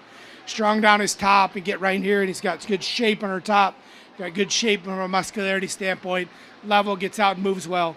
I think her advantages over the pig that comes in second is she's a little better out of her hip and on her hind leg. She's a little square going away from us. A long-bodied, big-framed one, and that's going to be a pretty common theme as we talk about all the pigs. They're big skeleton, big outlined hogs. Certainly one that doesn't get far from that. A big frame, long-bodied one. We changed this one's rump just a little bit. That's certainly one that when you get, again, at about its 10th rib, so they got a nice shape. This is probably the biggest structured one of all of them. And as far as just stoutness of blade and bigness of forearm, one that's got some shape when you get on top of him. You can see that he needs to be better up out of his front end and the way that he travels right there. But one that's got some length, some extension, some leanness, and some muscularity. I thought he logically needed to get into the top end. Got a bit of a different kind of pig here that's a little bigger and longer even yet, a little more extended even yet. Again, one that's maybe just a nickel narrower in her overall construction. A little flatter in her rib, a little narrow when you get right in behind her. Same for the predominantly blue one that comes next. Frame and length and extension's really good. Need more width and power and dimension if we're going to get her moved up. We get probably just a little bit more muscle in the one that comes next. He's got more shape when you get on him. You can see that comes at an expense. You can see that he's a little straighter out of his blade, a little tighter out of his hip, and doesn't handle his feet and legs quite as well as he'd like. Same for the young man's pig here, was one that we just need to change the way he's made up out of his front end, change him out of his hip. You can see he's a little stilted out of both ends. Then we end with one that's probably the flattest design of all of them and just doesn't have the natural width that we find some of the hogs above it. Really a nice set, again, commercial type pigs. Let's give them a great big round of applause.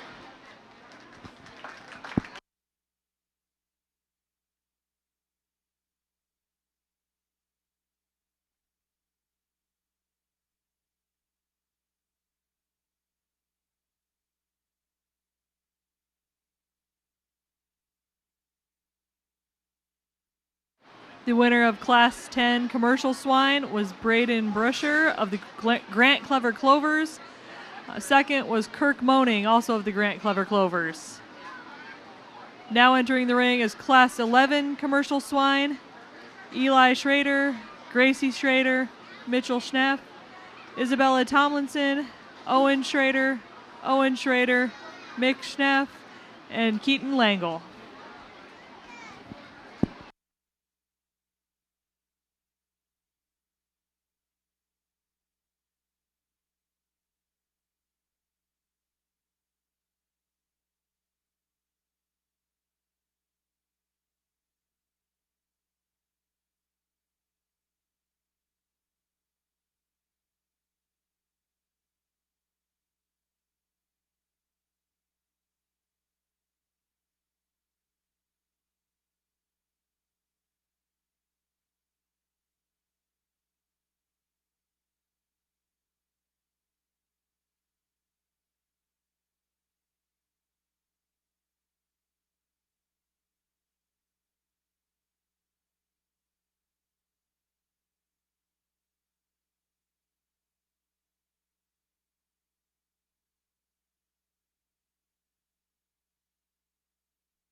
In our commercial division to this point, this is probably the most comfortable as I've been in selecting our class winner. I think this one does it really well, and I think does it pretty easily. This is a level, square, correct, good built pig that's got shape and muscle, sound and flexible, got good rib, got good body, really got good shape. You get on top of this one, really has got good loin edge and really got muscle when you get right in behind him. Obviously, he's very sound, very flexible, gets out and moves well. I think does that very, very well. Young man's got one that's really busted open, and he too's got some shape when you get on top, but you can see not as level in his design, not as level out of his rump, not as sound and flexible as we find in our class winner, but every bit as wide, every bit as bold when you get on top of him. He's stouter in his bonework, bigger in his feet. He's bolder in his chest than the barrow that comes next. Probably a little longer bodied one comes next. A little more extended, just a little leveler in the barrow that was right above him, but a little finer in his feature, narrower in his chest. Doesn't handle his feet and legs quite as well as we find in the class of the top two there in the class. Bigger framed one that comes next. He's get a little drier in his forerib. He's a little higher in his chine. Maybe he doesn't have that outward shape or rib and body that we find in some of those pigs that we had on the front side. You need to lay this pig back in his shoulder a little bit, make him just a little bit more comfortable in the way he comes and goes. That hog's got some muscle. If you study him right where that stripe is across his back, you'll see that he turns a shape and he's got some muscularity right there. And if you want to move him up more muscle than some of them, I wouldn't argue with you. We just have to have a discussion about correctness of skeleton. Same thing here, one that we just lay back in his blade and make him a little bit more correct in the way that he comes and goes. Young man's pig that completes the class, we change out of his hip and on his hind leg in the way that he comes and goes. Really a nice set of pigs. Again, let's reward him and give him a great big round of applause.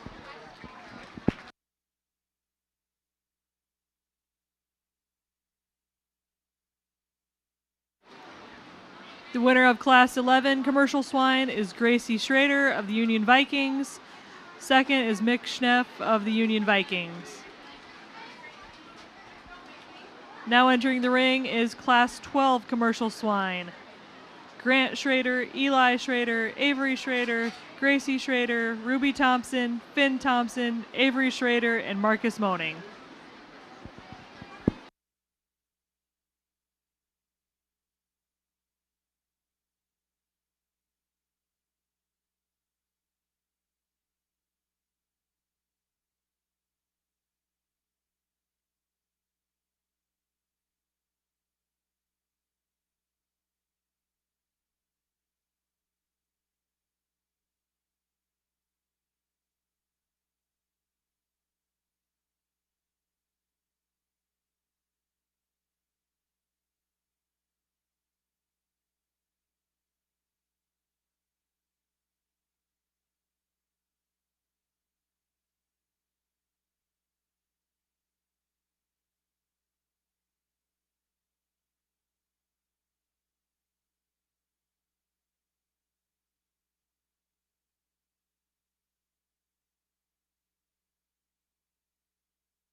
again, another comfortable place to start in a young lady's pig, and the one that I guess I'm the most confident in this one, shape and muscularity.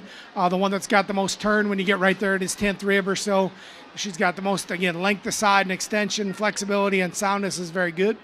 I think one that just combines mass and dimension along with soundness and flexibility.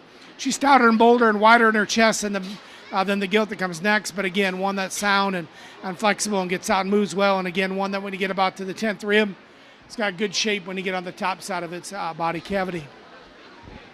I'm sorry. He likes you. She likes you.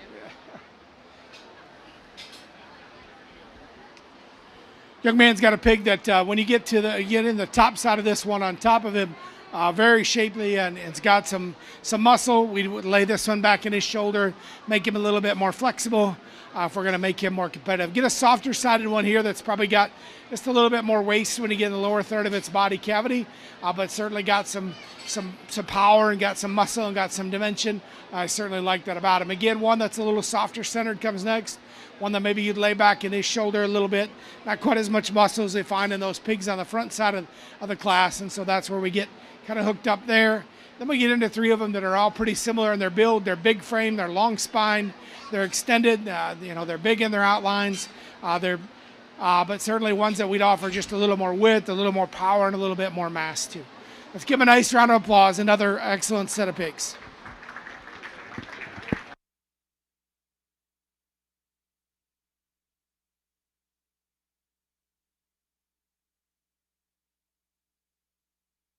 First place in Class 12 is Avery Schrader with the Union Vikings. Second place is Grant Schrader with the Union Vikings.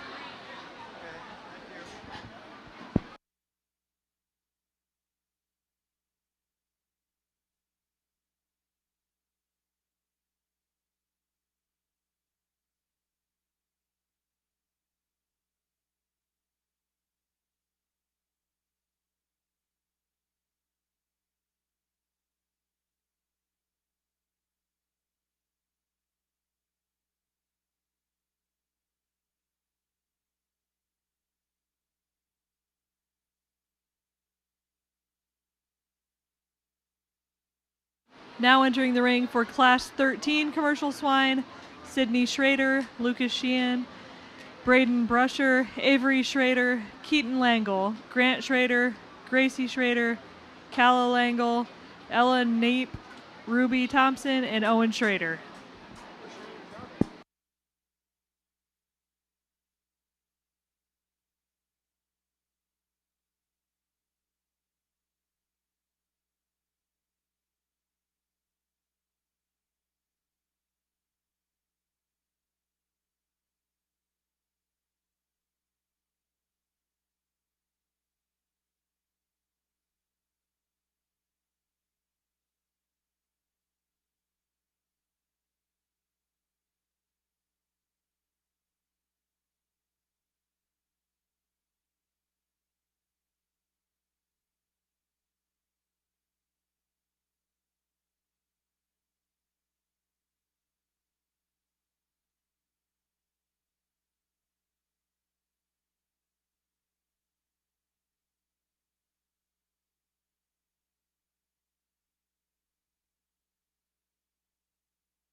I'm pretty confident in one thing on this barrow, and that's that he's got probably the most muscle of any of the pigs in the drive.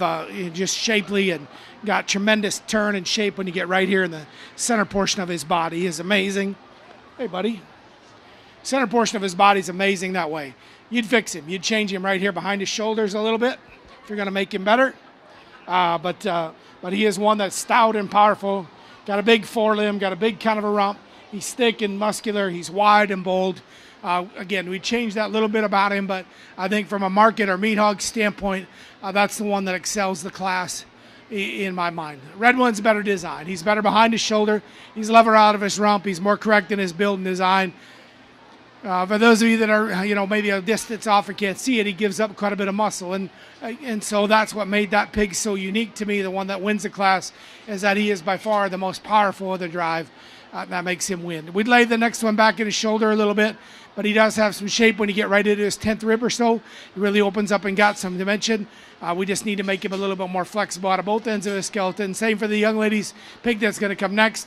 We need to make just a little bit more flexible in her skeleton. Got some muscle when you get on top of him, but we just need to loosen him up and make him just a little bit easier in their movement. Young man's got just a good-sided, good design one. Maybe just doesn't have quite as much shape when you get right on him. Certainly not have as much dimension when you get right in behind that gilt. We get into gilts that are probably just a little fluffier in the way they're built. They've got a little bit more extra condition down low. Or two pigs, I'm sorry. They're a little just plainer and wastier in the way they're constructed. Maybe don't have quite the dimension and muscularity inside of them. Then we get into one here that it's a little bigger framed, a little flatter ribbed, a little narrower chested. Maybe doesn't have the dimension when you get right out into the rear third of its body. Same for the young lady's pig, one that you'd maybe open up in his chest and make him just a notch bolder and wider if you're going to make him competitive in the drive. Red pig comes next, is one that probably gives up some from a chest width standpoint, gives up some from a muscularity from a design standpoint. Same for the young lady's pig that completes the class, make them just a notch wider and bolder and stouter. But they're big frame, they're long bodied, and they've grown and performed well for the young people. Again, let's congratulate them. Give them a great big round of applause.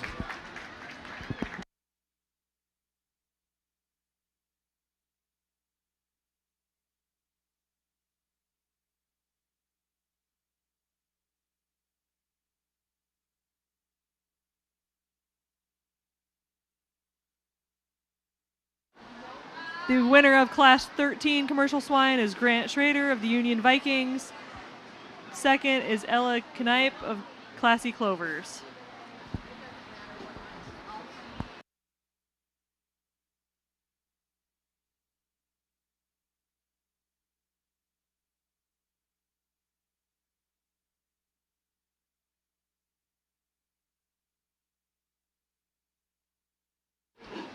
Now entering the ring is Class 14 Commercial Swine. Kenzie Nias, Alex Schrader, Cooper Luch, Max Schnepp, Max Pitts, Eli Schrader, Avery Schrader, Sarah Vicura, and Ruby Thompson.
Again, like last class, the one thing that I'm pretty confident about in my class winner is that he's certainly the most muscular. I'm not going to tell you he's the soundest because he needs to be better out of his right hind leg. But we'll talk about one that's square and wide, muscular and shapely down his top. That is the one that's got the most turn when you get right at its 10th rib, and he's got the most shape when you get right out there over his hip and in through his rump. Young man's got another one that this one you maybe like a little better from a feet and leg standpoint, but he gives up that true mass that we find in our class winner. He's not as bold when you get right here on his top. He's not as powerful in that loin area as we find in this particular bear. That's really, really, really got a great turn and a great shape, and so that's where we get hooked up. Get one that's a little more shoved together. He's a little shorter sided. He's a little rounder out of his hip, and but one that's got some rib shape and got some shape when you get on top of him. You'd freshen him up over his spine just a little bit and make him a little flatter in the way he comes out of the top side of his neck into his shoulder.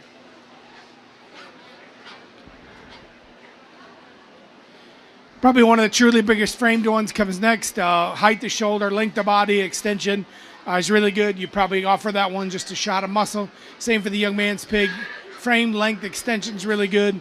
Needs to be bolder and wider if we're going to use him up higher in the class. Needs that shape like we found in the barrow that wins the gilt that wins the class. One just turns and it's got just a little bit more shape. Get again two pretty similar design. One of the two white ones that are coming out next. Height and length and extension is pretty similar. The red spotted one here is one that you'd maybe change not only from a width standpoint but also maybe from a feet and leg standpoint. But he's longer, he's more extended, he's bolder. He's bolder in his rib that we find in the white pig here. Our red belted pig, I'm sorry. The red belted pig's framey, he's long, he's extended, but he's narrow and flat when you study him up into his front end. I commend the young lady. She can get this one to show like a show pig. That's getting some done. But this one's probably the narrowest gauged and the flattest ribbed of those pigs. Has the least amount of dimension when you get into the rear third of his body. Again, another great set of pigs. Let's give our young exhibitors here a good round of applause.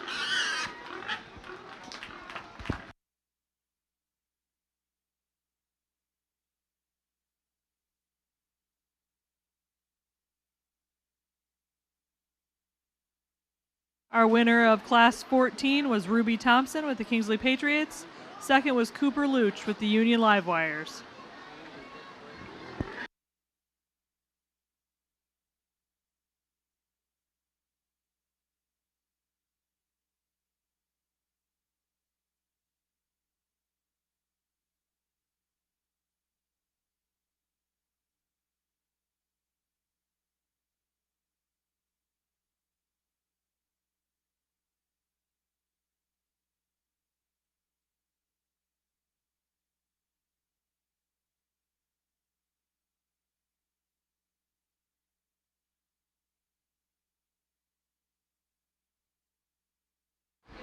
Now entering the ring is Class 15 commercial swine. Cooper Luch, Carson Luch, Caleb Knipe, Dylan Schrader, Parker Luch, and Ruby Thompson. Following this class, we will be taking a 30-minute break for lunch.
Again, a very comfortable place for me. One that this time probably's got a little better skeletal build than maybe some of them that I've used, but certainly one that's muscular and big over his top, or big over her top, big out of her rump, sound and flexible.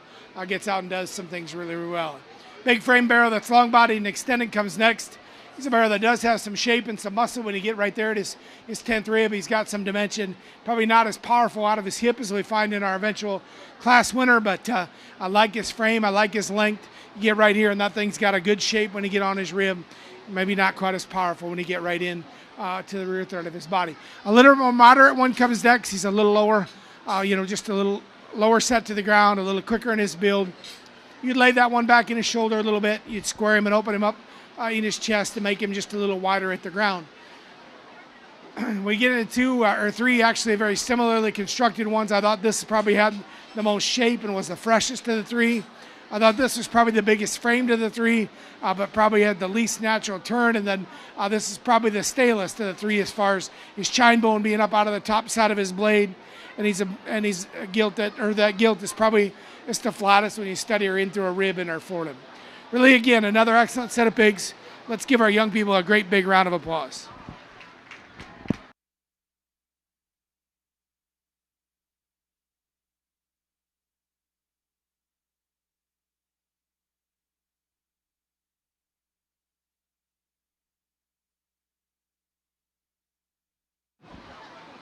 The winner of Class 15 was Caleb Knipe with the Classy Clovers.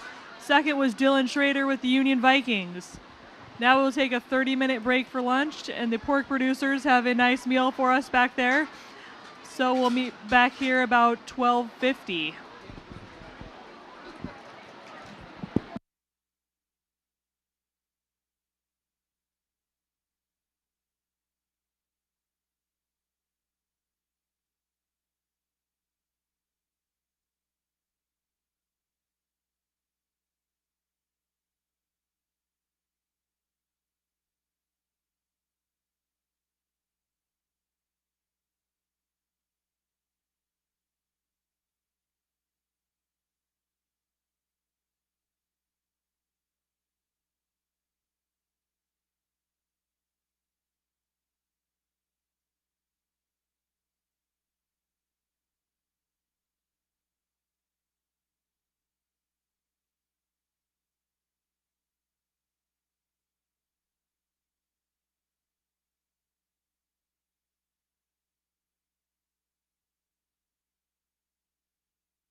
They just got more hot dogs back there, so if any of the 4-H kids didn't get any food, go back and grab some now.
Now entering the ring is Class 16 Commercial Swine.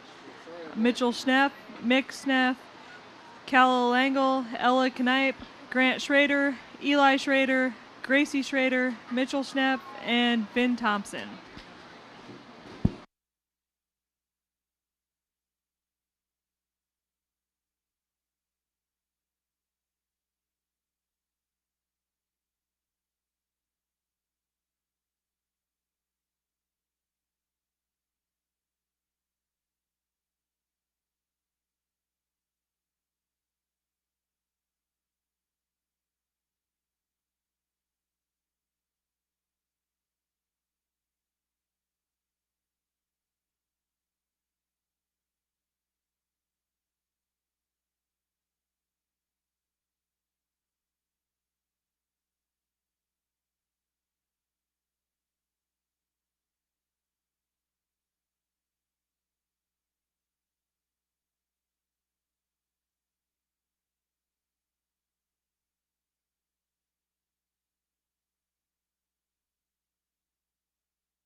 Again, for me, a very logical place to start. The young lady's pig that comes out of pin 1, and I think you study that one.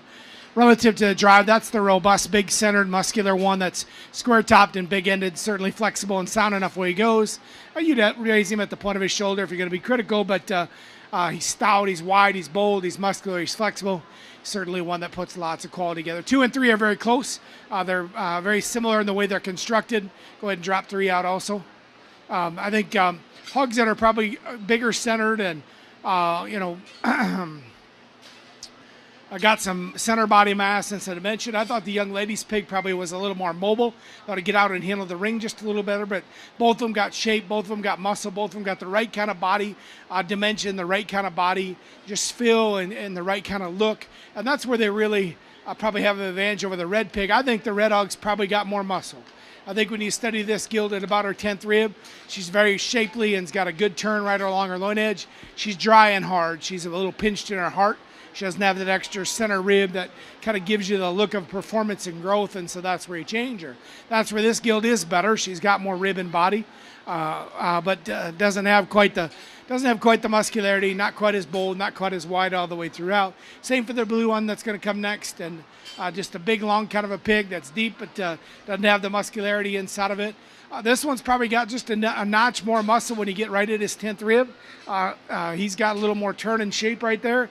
You can see that he's not as immobile package. He's a little straighter out of his shoulder. He's a little tighter and more incoordinated out of his hip. But I certainly like the muscularity. Then we end with the pair hogs that are pretty similar from a frame and length standpoint. I thought there was just a shot more muscle in this predominantly white barrow. Another excellent set. Let's give our young people here another great big round of applause.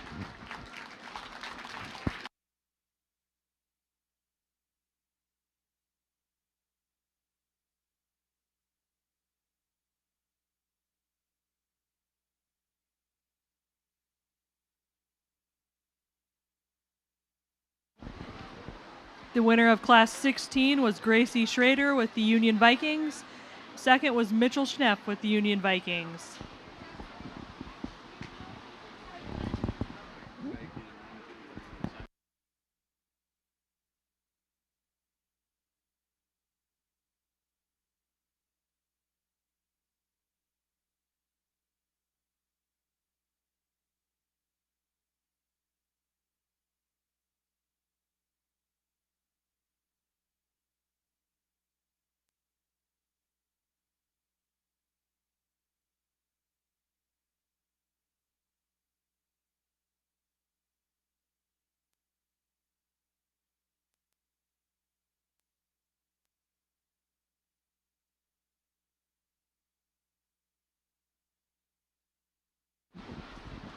Now entering the ring is Class 17 commercial swine.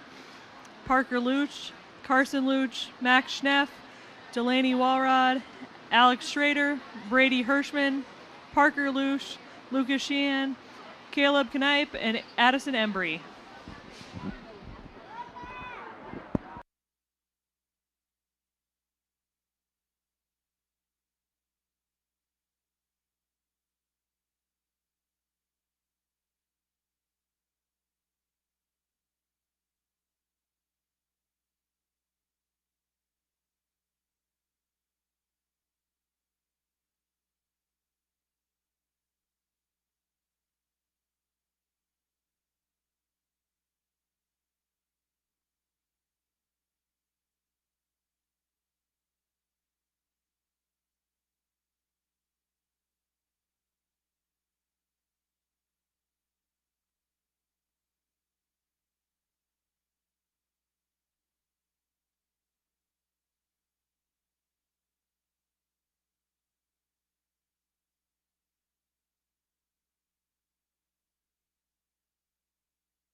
Again, another really comfortable place for me to start in the young lady's pig that comes out of pen 1, and one that I like the physical build of, the flexibility and soundness of, one that's muscular and shapely in his top, big out of his rump. Gilt that's got the big forearm and width of chest and body, and I think just does lots of good things. She's wider at her base, she's bolder behind her blade, she's got more width of rib than the gilt or the pig that comes in 2. Bigger, longer barrel, maybe it's a little better behind his shoulder, a little stronger in the way he's constructed there, but not as powerful coming right at you, not as good at his knee or the base of his chest, certainly not as big when you get on the bottom side of his skeleton. Get on top of this one and he turns a good shape. He's got some muscle there at about his 10th rib. We just want to open him up a little bit in his chest. This one does that. This barrow is powerful. He's wide and bold, and he's got rib and body, and he's really got a good center engine in him, and I like that about him. He's a little bit rounder in his build, a little higher in his center, steeper out of his rump, gets a little bit hook-legged behind, and so we change his physical build just a little bit, but powerfully constructed, wide, bold. I think there's a lot of good pig in that. A bigger framed one, and this kind of changes gears now. We're going to give up some from a muscularity standpoint compared to the rest of the class. But this is a big, long-sided pig that's extended. We'd freshen him up at the top of his shoulder. Same here, we'd freshen up at the top of the shoulder, lay this one back in its blade. Same for the red pig. We just need to redesign this one out of its front end, lay it back in its blade, and freshen it up right there in its top line. You can see that it's a little more stilted right there up out of its front end.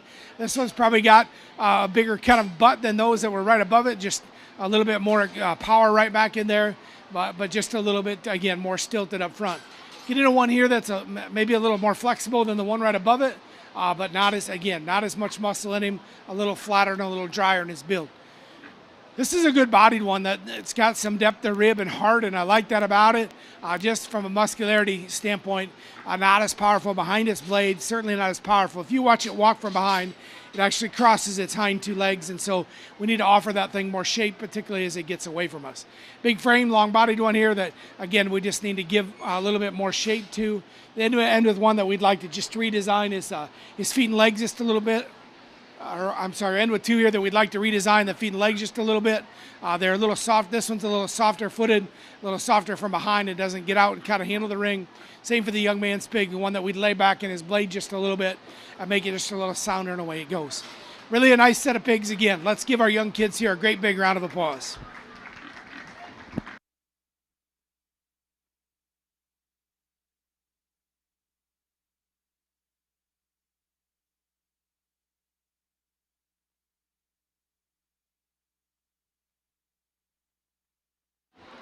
First and second place for Class 17 went to Brady Hirschman of the Kingsley Crowners.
Now entering the ring for Class 18 commercial swine, Dylan Schrader, Ethan Lee, Cooper Luch, Kenzie Nias, Max Schnepp, Mason Pitts, Max Pitts, Carson Luch, Mick Schnepp, Cooper Luch, and Lucas Sheehan.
Again, another excellent class, and again, for me, a good, comfortable place to start. The young man's gilt there away from me. Again, when I say muscle, that's the one that's got the most. When you talk about shape and dimension down its top, length and extension, certainly flexible enough the way she comes and goes. Got good ribbon body. I think, again, one that you like a lot of things about. Same here, got good length and extension, got good depth of rib and body. Not quite the shape when you get right there at the 10th rib as we find in our class winner, but certainly one that's got more than enough muscle, and certainly one that you like from a frame and length and extension standpoint. Honestly thought the red roan one was probably going to be the one I tied into until I really started breaking things down and kind of evaluating things and really busted them apart. And then she had to come third. I think a gilt that you like some, or a barrow that you like some things about. Sorry, deep in his rib, deep in his flank. Certainly one that's level down his top and level in his rump. Get him and start studying him relative to the mass and muscle that we got in our top two. And he just gives up some there. He's flatter in his stifle, he's narrower at his base, and he doesn't have the extra turn and shape coming right out of the backside of his shoulder that we had in those two that started the class, and so that's what gets us in trouble. Red one's really kind of neat. The one that's going to come out of pen 2 is a good design one that's level, square, level and square down his top. He's good at it from shoulder to hip and matches very well. Just runs out of gas. Not enough power in that one to say we need to get him in the top pair from that perspective. Pigs coming out of 3, 4, and 5 are all pretty similar. If we think about just frame size and length and extension, they all have kind of similar builds. They're similar from that big and long and extension. I sorted them based on what I thought from a width and dimension standpoint, how they were bolder, the boldness and width that each one of them had, and I lined them kind of from that perspective. Another big framed one here that's long bodied and extended, so maybe didn't have quite as much down low as we had in some of those that were right above it. A little flatter in his stifle, not as much just dimension all the way throughout.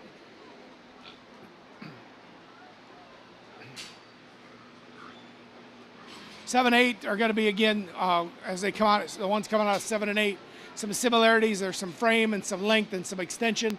Eat them. They've got some depth of rib, got some depth of body. This one's a little more stilted out of its front end, and this one probably doesn't have quite as much dimension when you get right in behind them. But ones that you like the frame, you like the growth, you like the way that they're built from a depth of rib and depth of body standpoint. And we end with a pair of them here that are, again, big, long, and extended in their design, in their build, but you design them a little differently, square them up, level them up, make them just a little better on their feet and legs. Another excellent set of pigs. Again, let's reward them and give them a great big round of applause.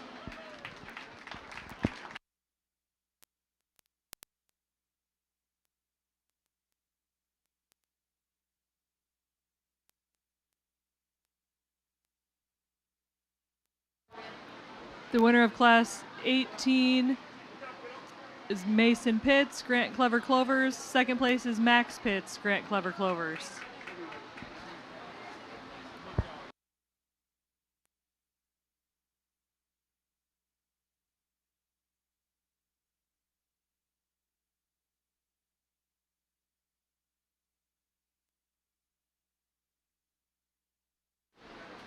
Now entering the ring is Class 19, our last class of commercial swine.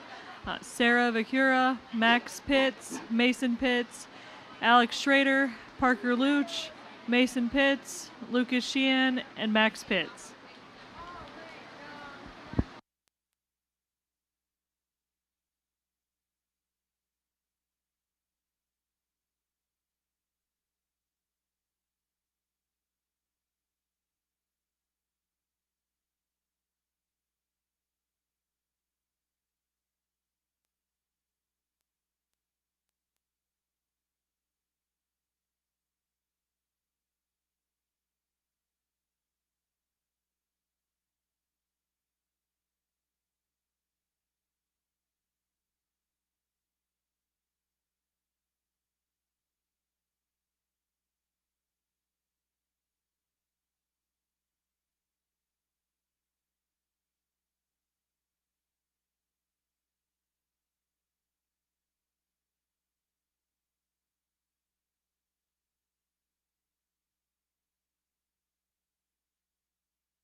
Again, a couple similarly constructed pigs right here on the front end. They're big, long, extended. I think the one that I'm starting with has probably got a notch more turn right there at his 10th rib and got a little bit more shape and muscularity inside of it.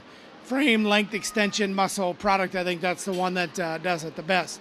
Young man's again got another one that's a little bigger outline even yet, a little longer spine and more extended. Not as clean in his joints or bone work. Certainly not as comfortable in the way that he comes and goes. Really just an outstanding young lady here. She's getting this one showed. When she gets its head up, it levels out, and it is the most correctly proportioned of any of the pigs that we've had in the drive, and deep in its rib and deep in its flank, and it really got a nice look from the side. Certainly doesn't have the muscle of the pigs that we had right above it. The one below us probably got a shot more muscle inside of him, but he's a little straighter up out of his front end. He shuffles his hind leg just a little bit. Isn't as comfortable in the way that he comes and goes out of his skeleton. Same for the young man's pig that comes next. We'd lay him back in his shoulder a little bit, make him more comfortable out of his knee and his front end. He wants to buck over just a little bit right there at his knee, particularly his left front knee, but one that's got some shape of body and got some mass and dimension all the way throughout. Really a big skeleton, late maturing, big framed pig here. You get about his 10th rib and that one turns a pretty good shape, but she's a little narrow chested and a little flatter going away from you. Same here, big frame, long bodied, simply need more boldness of body cavity, more skeletal width. And we end with one that, again, if we can make Nacho bolder and wider, then we go ahead and get him up a little higher in class. Another excellent set. Again, let's reward him and give him a nice big round of applause.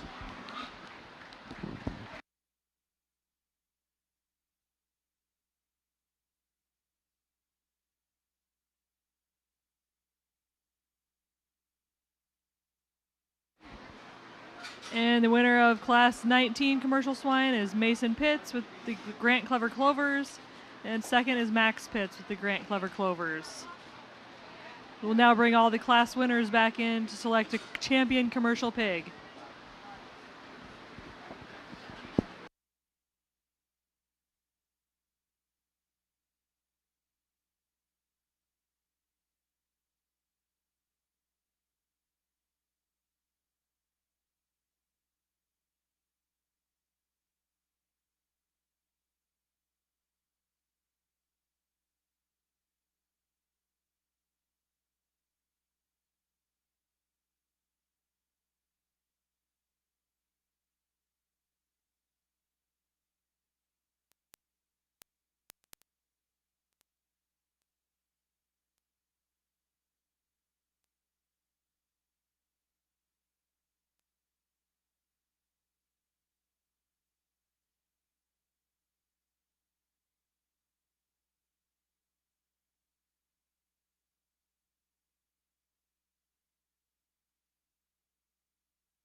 One. This one's really different and kind of unique for the class. That's the stout featured one that's got a big forelimb and she's level and square and correct, but not near as powerful in her muscle and not as bold and wide, but very different from a stoutness and correctness standpoint.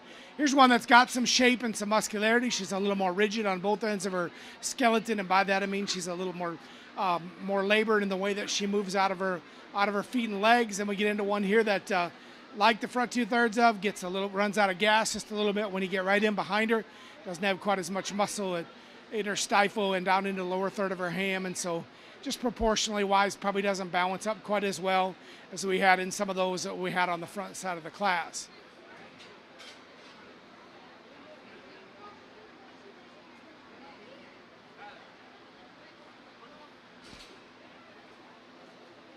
Big frame, long-bodied gilt, that one that, again, you'd offer just a shot more natural width and spread to if we're going to use her up.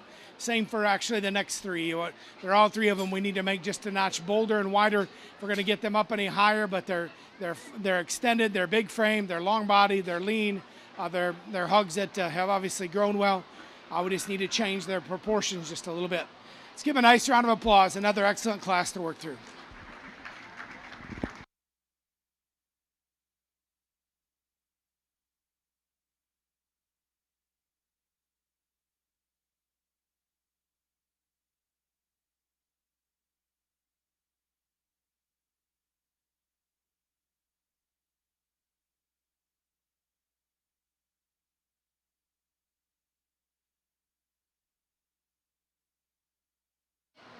The winner of Class 21 Adopted Pig Gilts is Chloe Bolke of the Liberty Perry Pacers.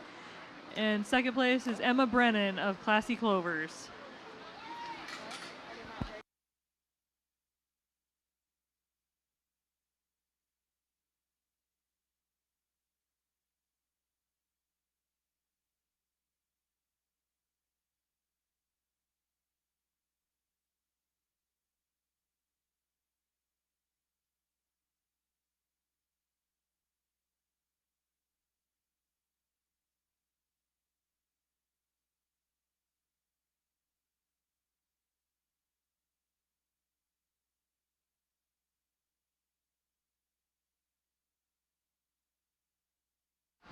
Now entering the ring is Class 22 of Adopted Pig Gilts: Isabel Hodgson, Faith Spenner, Addison Kavarna, Allison Hofling, Olivia Spenner, Riley Spenner, Hayden Jepson, Aiden Langle, William Harpenaugh, and Lillian Harpenaugh.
I'm going to keep them the same way I put them up. I like the red belted one to go ahead and start the class. I think if you study that particular gilt, just a little more massive in the way she's constructed, a little bolder behind her shoulder, and got more dimension of muscle down her top. She's bigger out of her rump, got more dimension when you get right in behind her. This one's probably a little bit harder in shape right here in the central portion of her back. She's got a little bit more just loin-eye shape there, and I like that about her. But the gilt's a little harsher centered. She's a little drier in her rib, a little tighter on her flank, and not as bold in the center portion of her body.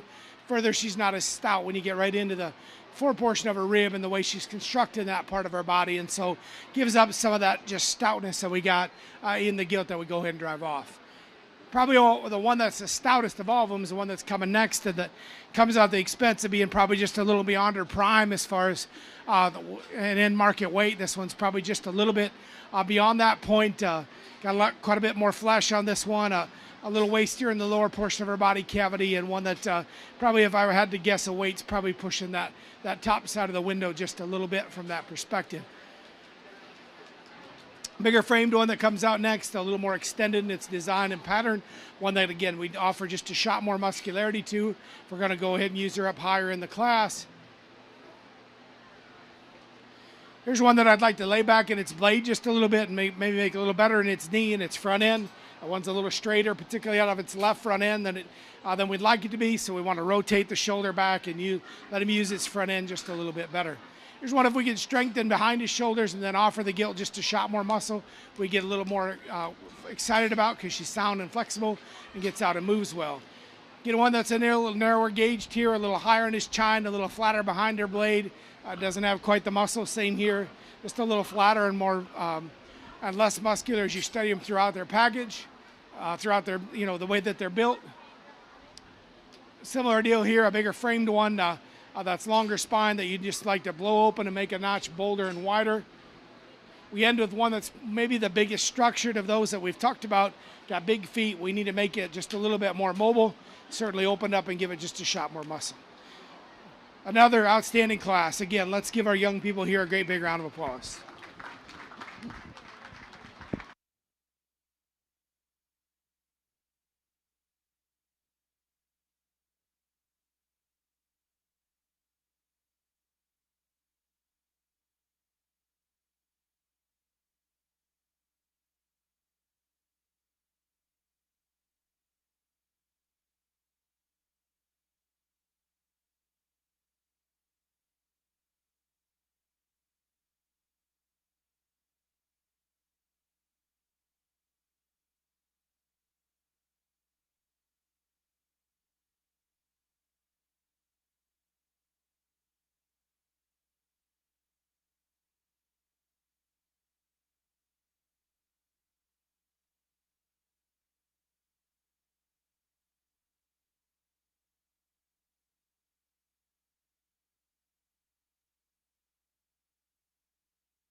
Let's congratulate our finalists here in our gilt division. Give them a nice round of applause.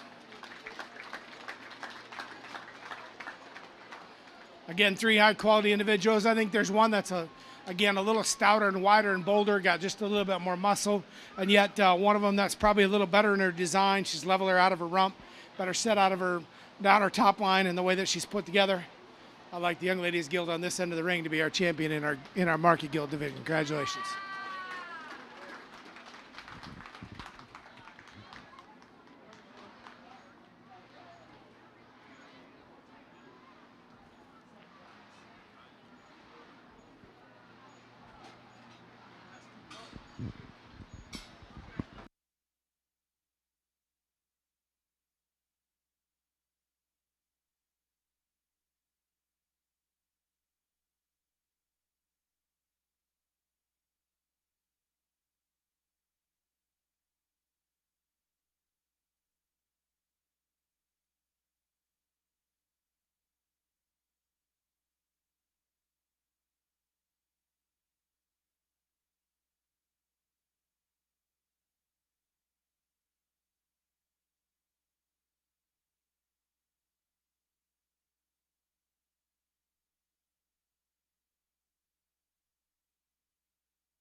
we had in the second from that class, and we talked about that one having good shape of muscle and being thick out there, right here through the center portion of her body. Maybe not being quite as good right in the behind her shoulder and not as fresh right at the top of her spine, but one that's got some rib and some body as well. So we kind of evaluate the ones that kind of put all the pieces and parts together, flexibility and design and some muscle and some dimension. The gilt that I like the second best is the young lady's gilt that wins the first class. She'll be our reserve champion here in our division. Congratulations.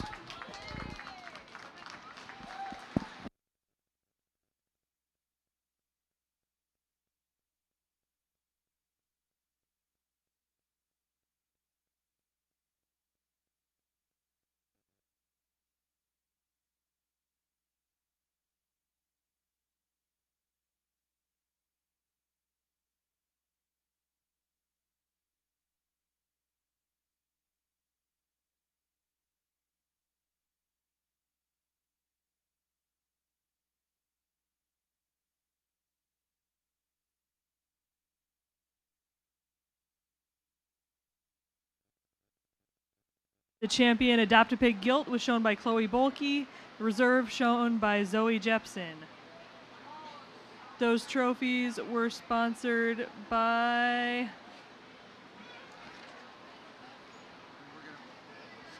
Dennis Baldwin of Merrill and the Union Vikings 4-H Club.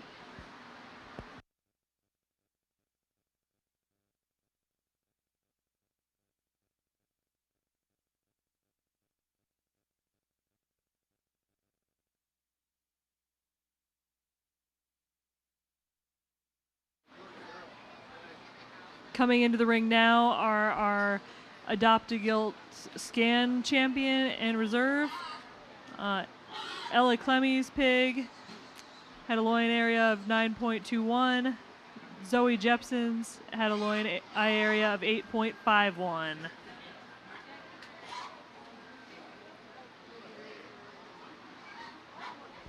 Those trophies are sponsored by Mid-States Bank of Harlan and Ben and Janelle Johnson of Ireton.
Now entering the ring is Class 23 of Adopt-A-Pig Barrows. Jack Tenaple, Afton Morin, Sarah Tilburg, Maisie Britt, Maya Kavarna, Abigail Tilburg, Greta Tilburg, Emma Brennan, Wyatt Schoenher, and Morgan Lee.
As we move into our barrow division, again, I think one that I comfortably hook into is the young lady's barrow here, and one that I think from a design standpoint that I like extremely well. Strong over his top, level in his rump, sound in the way he goes. I think you get into his body and start looking at him. He's one of the barrows that has more shape when you get on the top side of his skeleton. He's got a good turn right there, just 10-3 of him. So I think design and build and flexibility, that's where he wins. This one maybe has a shot more right at the top side of his hip than what our class winner does as far as spread of muscle right there. Not as good behind his shoulder, not as good in the way he sits into his rump, and so that gets him hooked up just a little bit.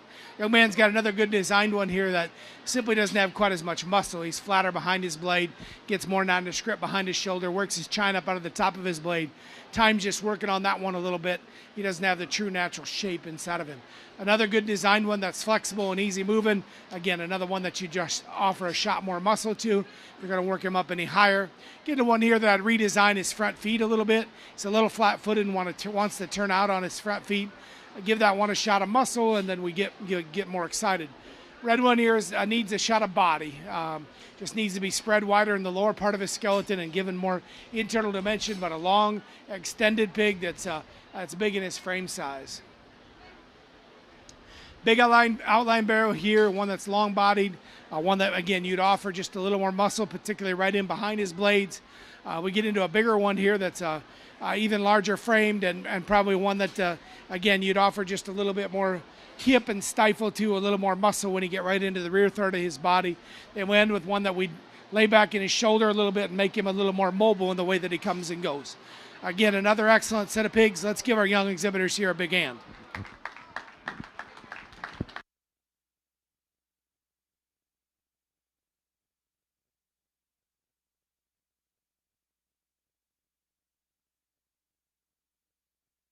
First place in Class 23 Adopt-A-Pig barrows was Greta Tilburg of Classy Clovers. Second place was Afton Moran of Lucky Liberty Lopers.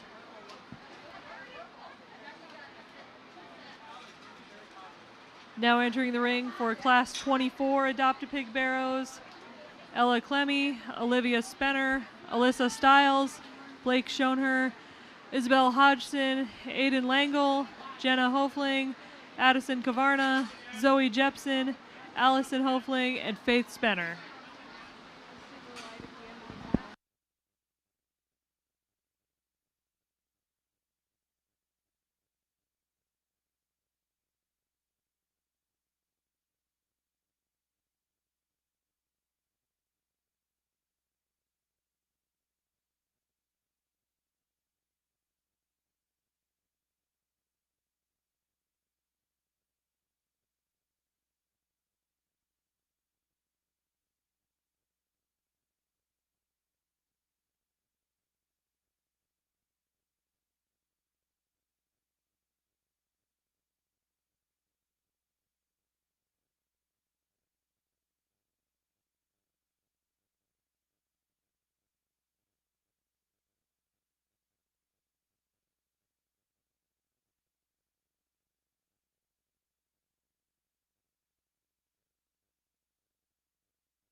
Again, I mean, for me, a place to kind of hook in. The young lady's barrow that's going to come out of pen 1 is the one that combines a build and design, again, with width and power and muscle.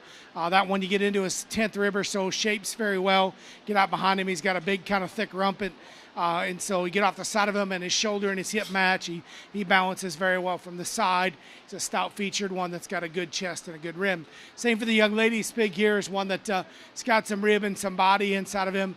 If he doesn't turn quite as much muscle and is not quite as bold when he get right into the rear third of his body, so we find in our class winner. But his depth of rib, his levelness of design, his depth of flank, is just his body dimension make him get right into this spot.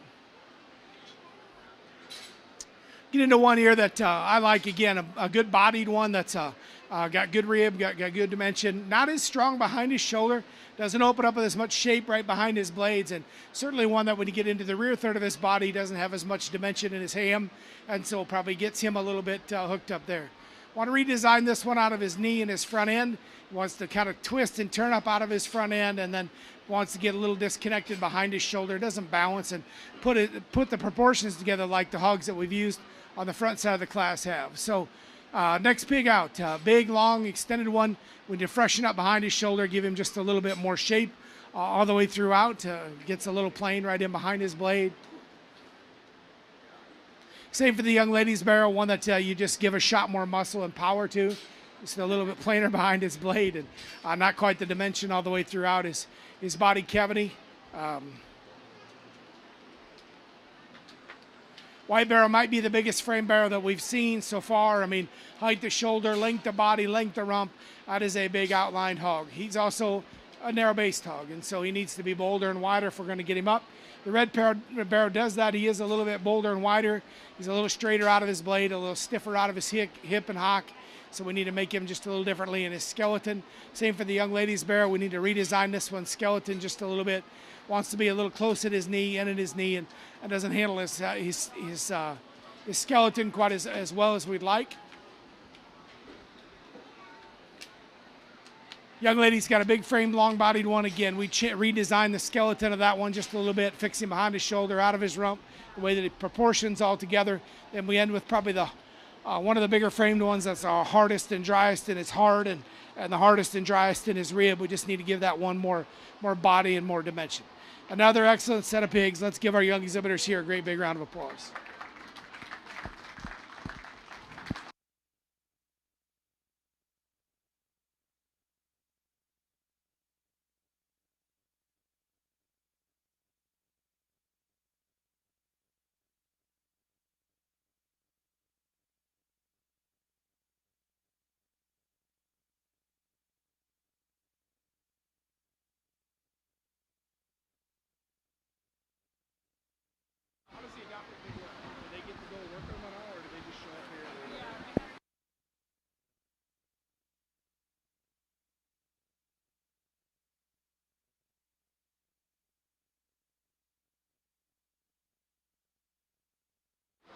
Our Class 24 Adopt-A-Pig Barrow winner was Ella Clemmy of the Classy Clovers, and second was Addison Kavarna of the Lucky Liberty Lopers. Now entering the ring is Class 25 Adopt-A-Pig Barrows, Chloe Bulkey, Riley Spenner, Megan Brennan, Lillian Harpenaugh, Kyler Langle, Hayden Jepson, William Harpenaugh, and Kensley Kramer. After we select the champion Adopt-A-Pig Barrow and Scan Barrow, we will start Showmanship. Anyone that's exhibited in commercial or Adopt-A-Pig classes is eligible.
Another good set of barrows to work through and a functional one to kind of start the class with.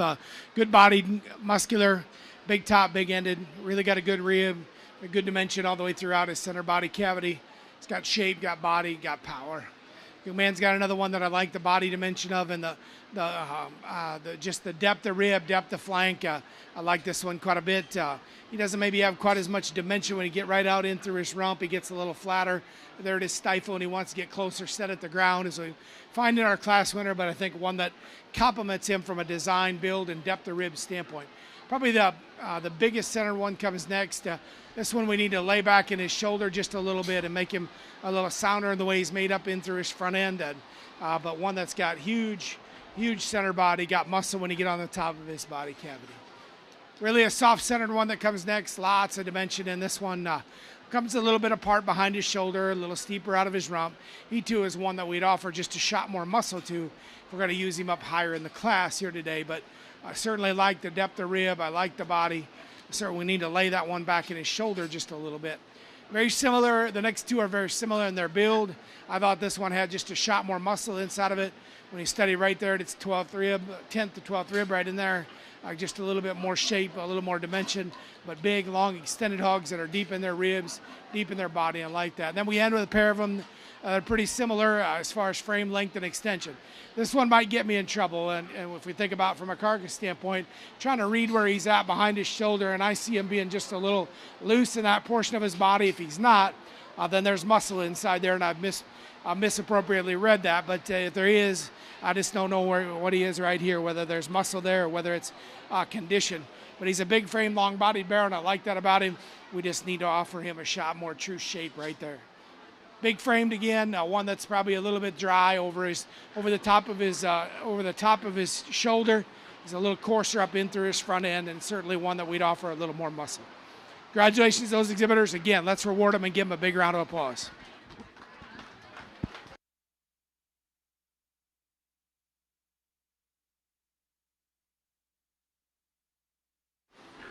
The winner in Class 25 Adopted Pig Barrow was William Harpenaugh of the Union Vikings.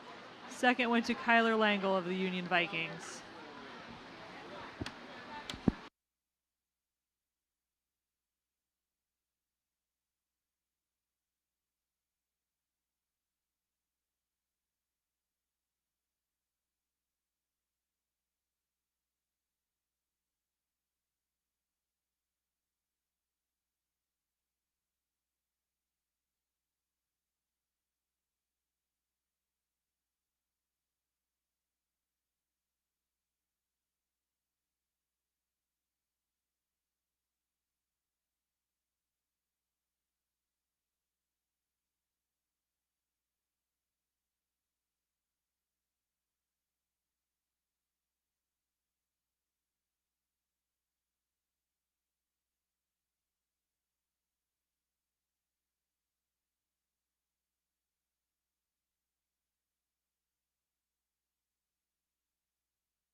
Before we do our champion barrow, champion and reserve barrow here in our share pig program, I've I've been remiss in getting something done today, and I need to do it right now before I lose some of you. If you're ringside or back behind, and I need you to put your hands together, and let's thank the people that have been running today, make it work in the rings, and doing everything back here. So everything is gone. Pork producers for the awesome lunch, and just a tremendously run day. I really appreciate the work everybody has put into it. I think we got 3 excellent barrows, and I think they're, kind of, one's a little bigger and the next one's just a little bigger, and the next one, they just kind of one right next to the next, and little things kind of pull them apart, just differences in muscle, differences in skeleton, differences in build and balance, and the way that they use their feet and legs. And one of them, I think that's the most complete, shape and muscle and levelness and squareness and correctness. I like the young lady's barrow here to my right to be our champion in our share of pig division. Congratulations.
We had in that second, and we talked about him. You like the length, like the extension of that one, but maybe you just need to make him a notch bolder and wider all the way throughout. Open him up, particularly when you get out in the rear third of his body. The one that I think really pushed our champion. Again, you like the depth, and you like the width and body and muscle. You like just the mass and dimension. I like the young man's barrow that wins the heavy class to be our reserve champion.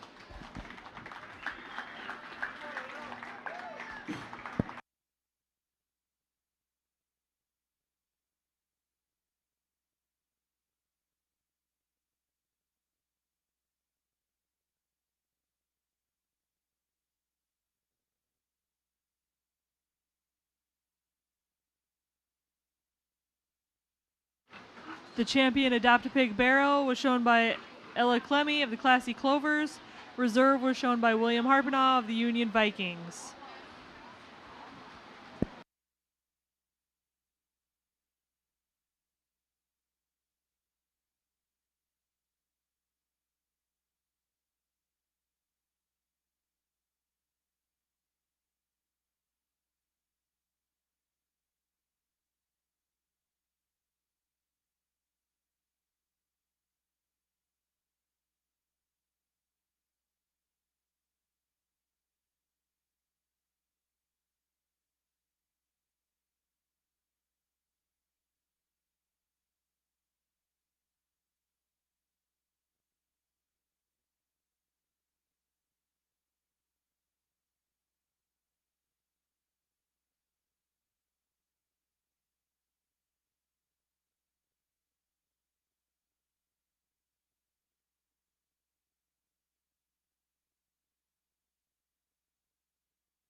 We're bringing our Adopt-A-Pig scan barrows into the ring now.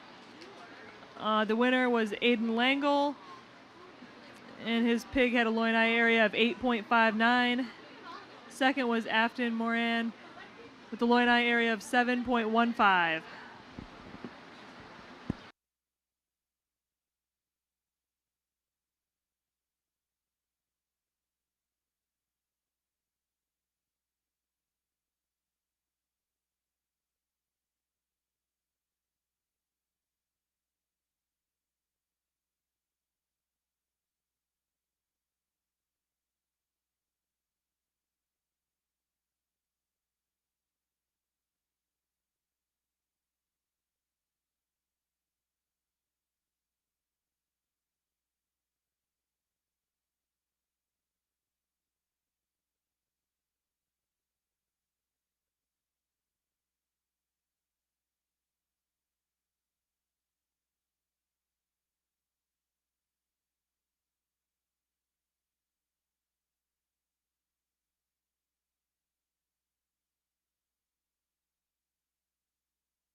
Again, my compliments to the fair for doing showmanship at the end, because again, it gives me the opportunity to watch the young people throughout the show and evaluate them throughout the day, not just for that little 10 or 15 minute window. And so when you do that, it gives you a pretty fair perspective about which ones are, which young person's going to do the best job throughout the day. And I think when I think about back through all the classes and what we've kind of watched and done, there's two people that kind of surface, and they've done a nice job pace and keeping their pig out in front of me, and working with their pig, having it prepared and looking good, and then also keeping it about 10 to 15 feet in front of me, and keeping it moving all the time. My champion's the young lady right here with the red roan pig.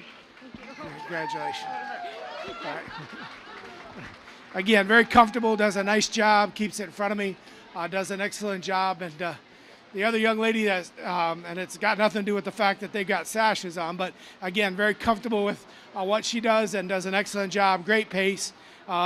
Maybe not quite as aggressive as our other champion, but our reserve is the young lady right here. Congratulations.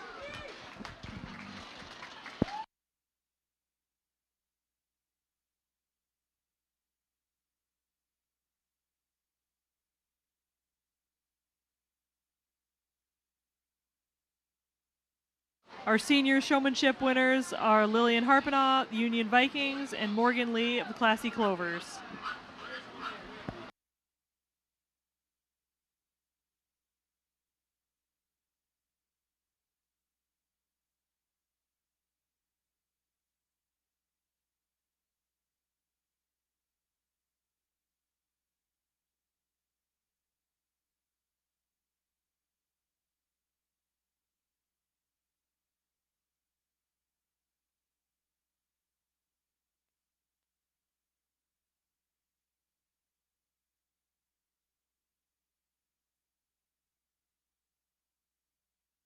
Keeps the pig moving. Congratulations, young man.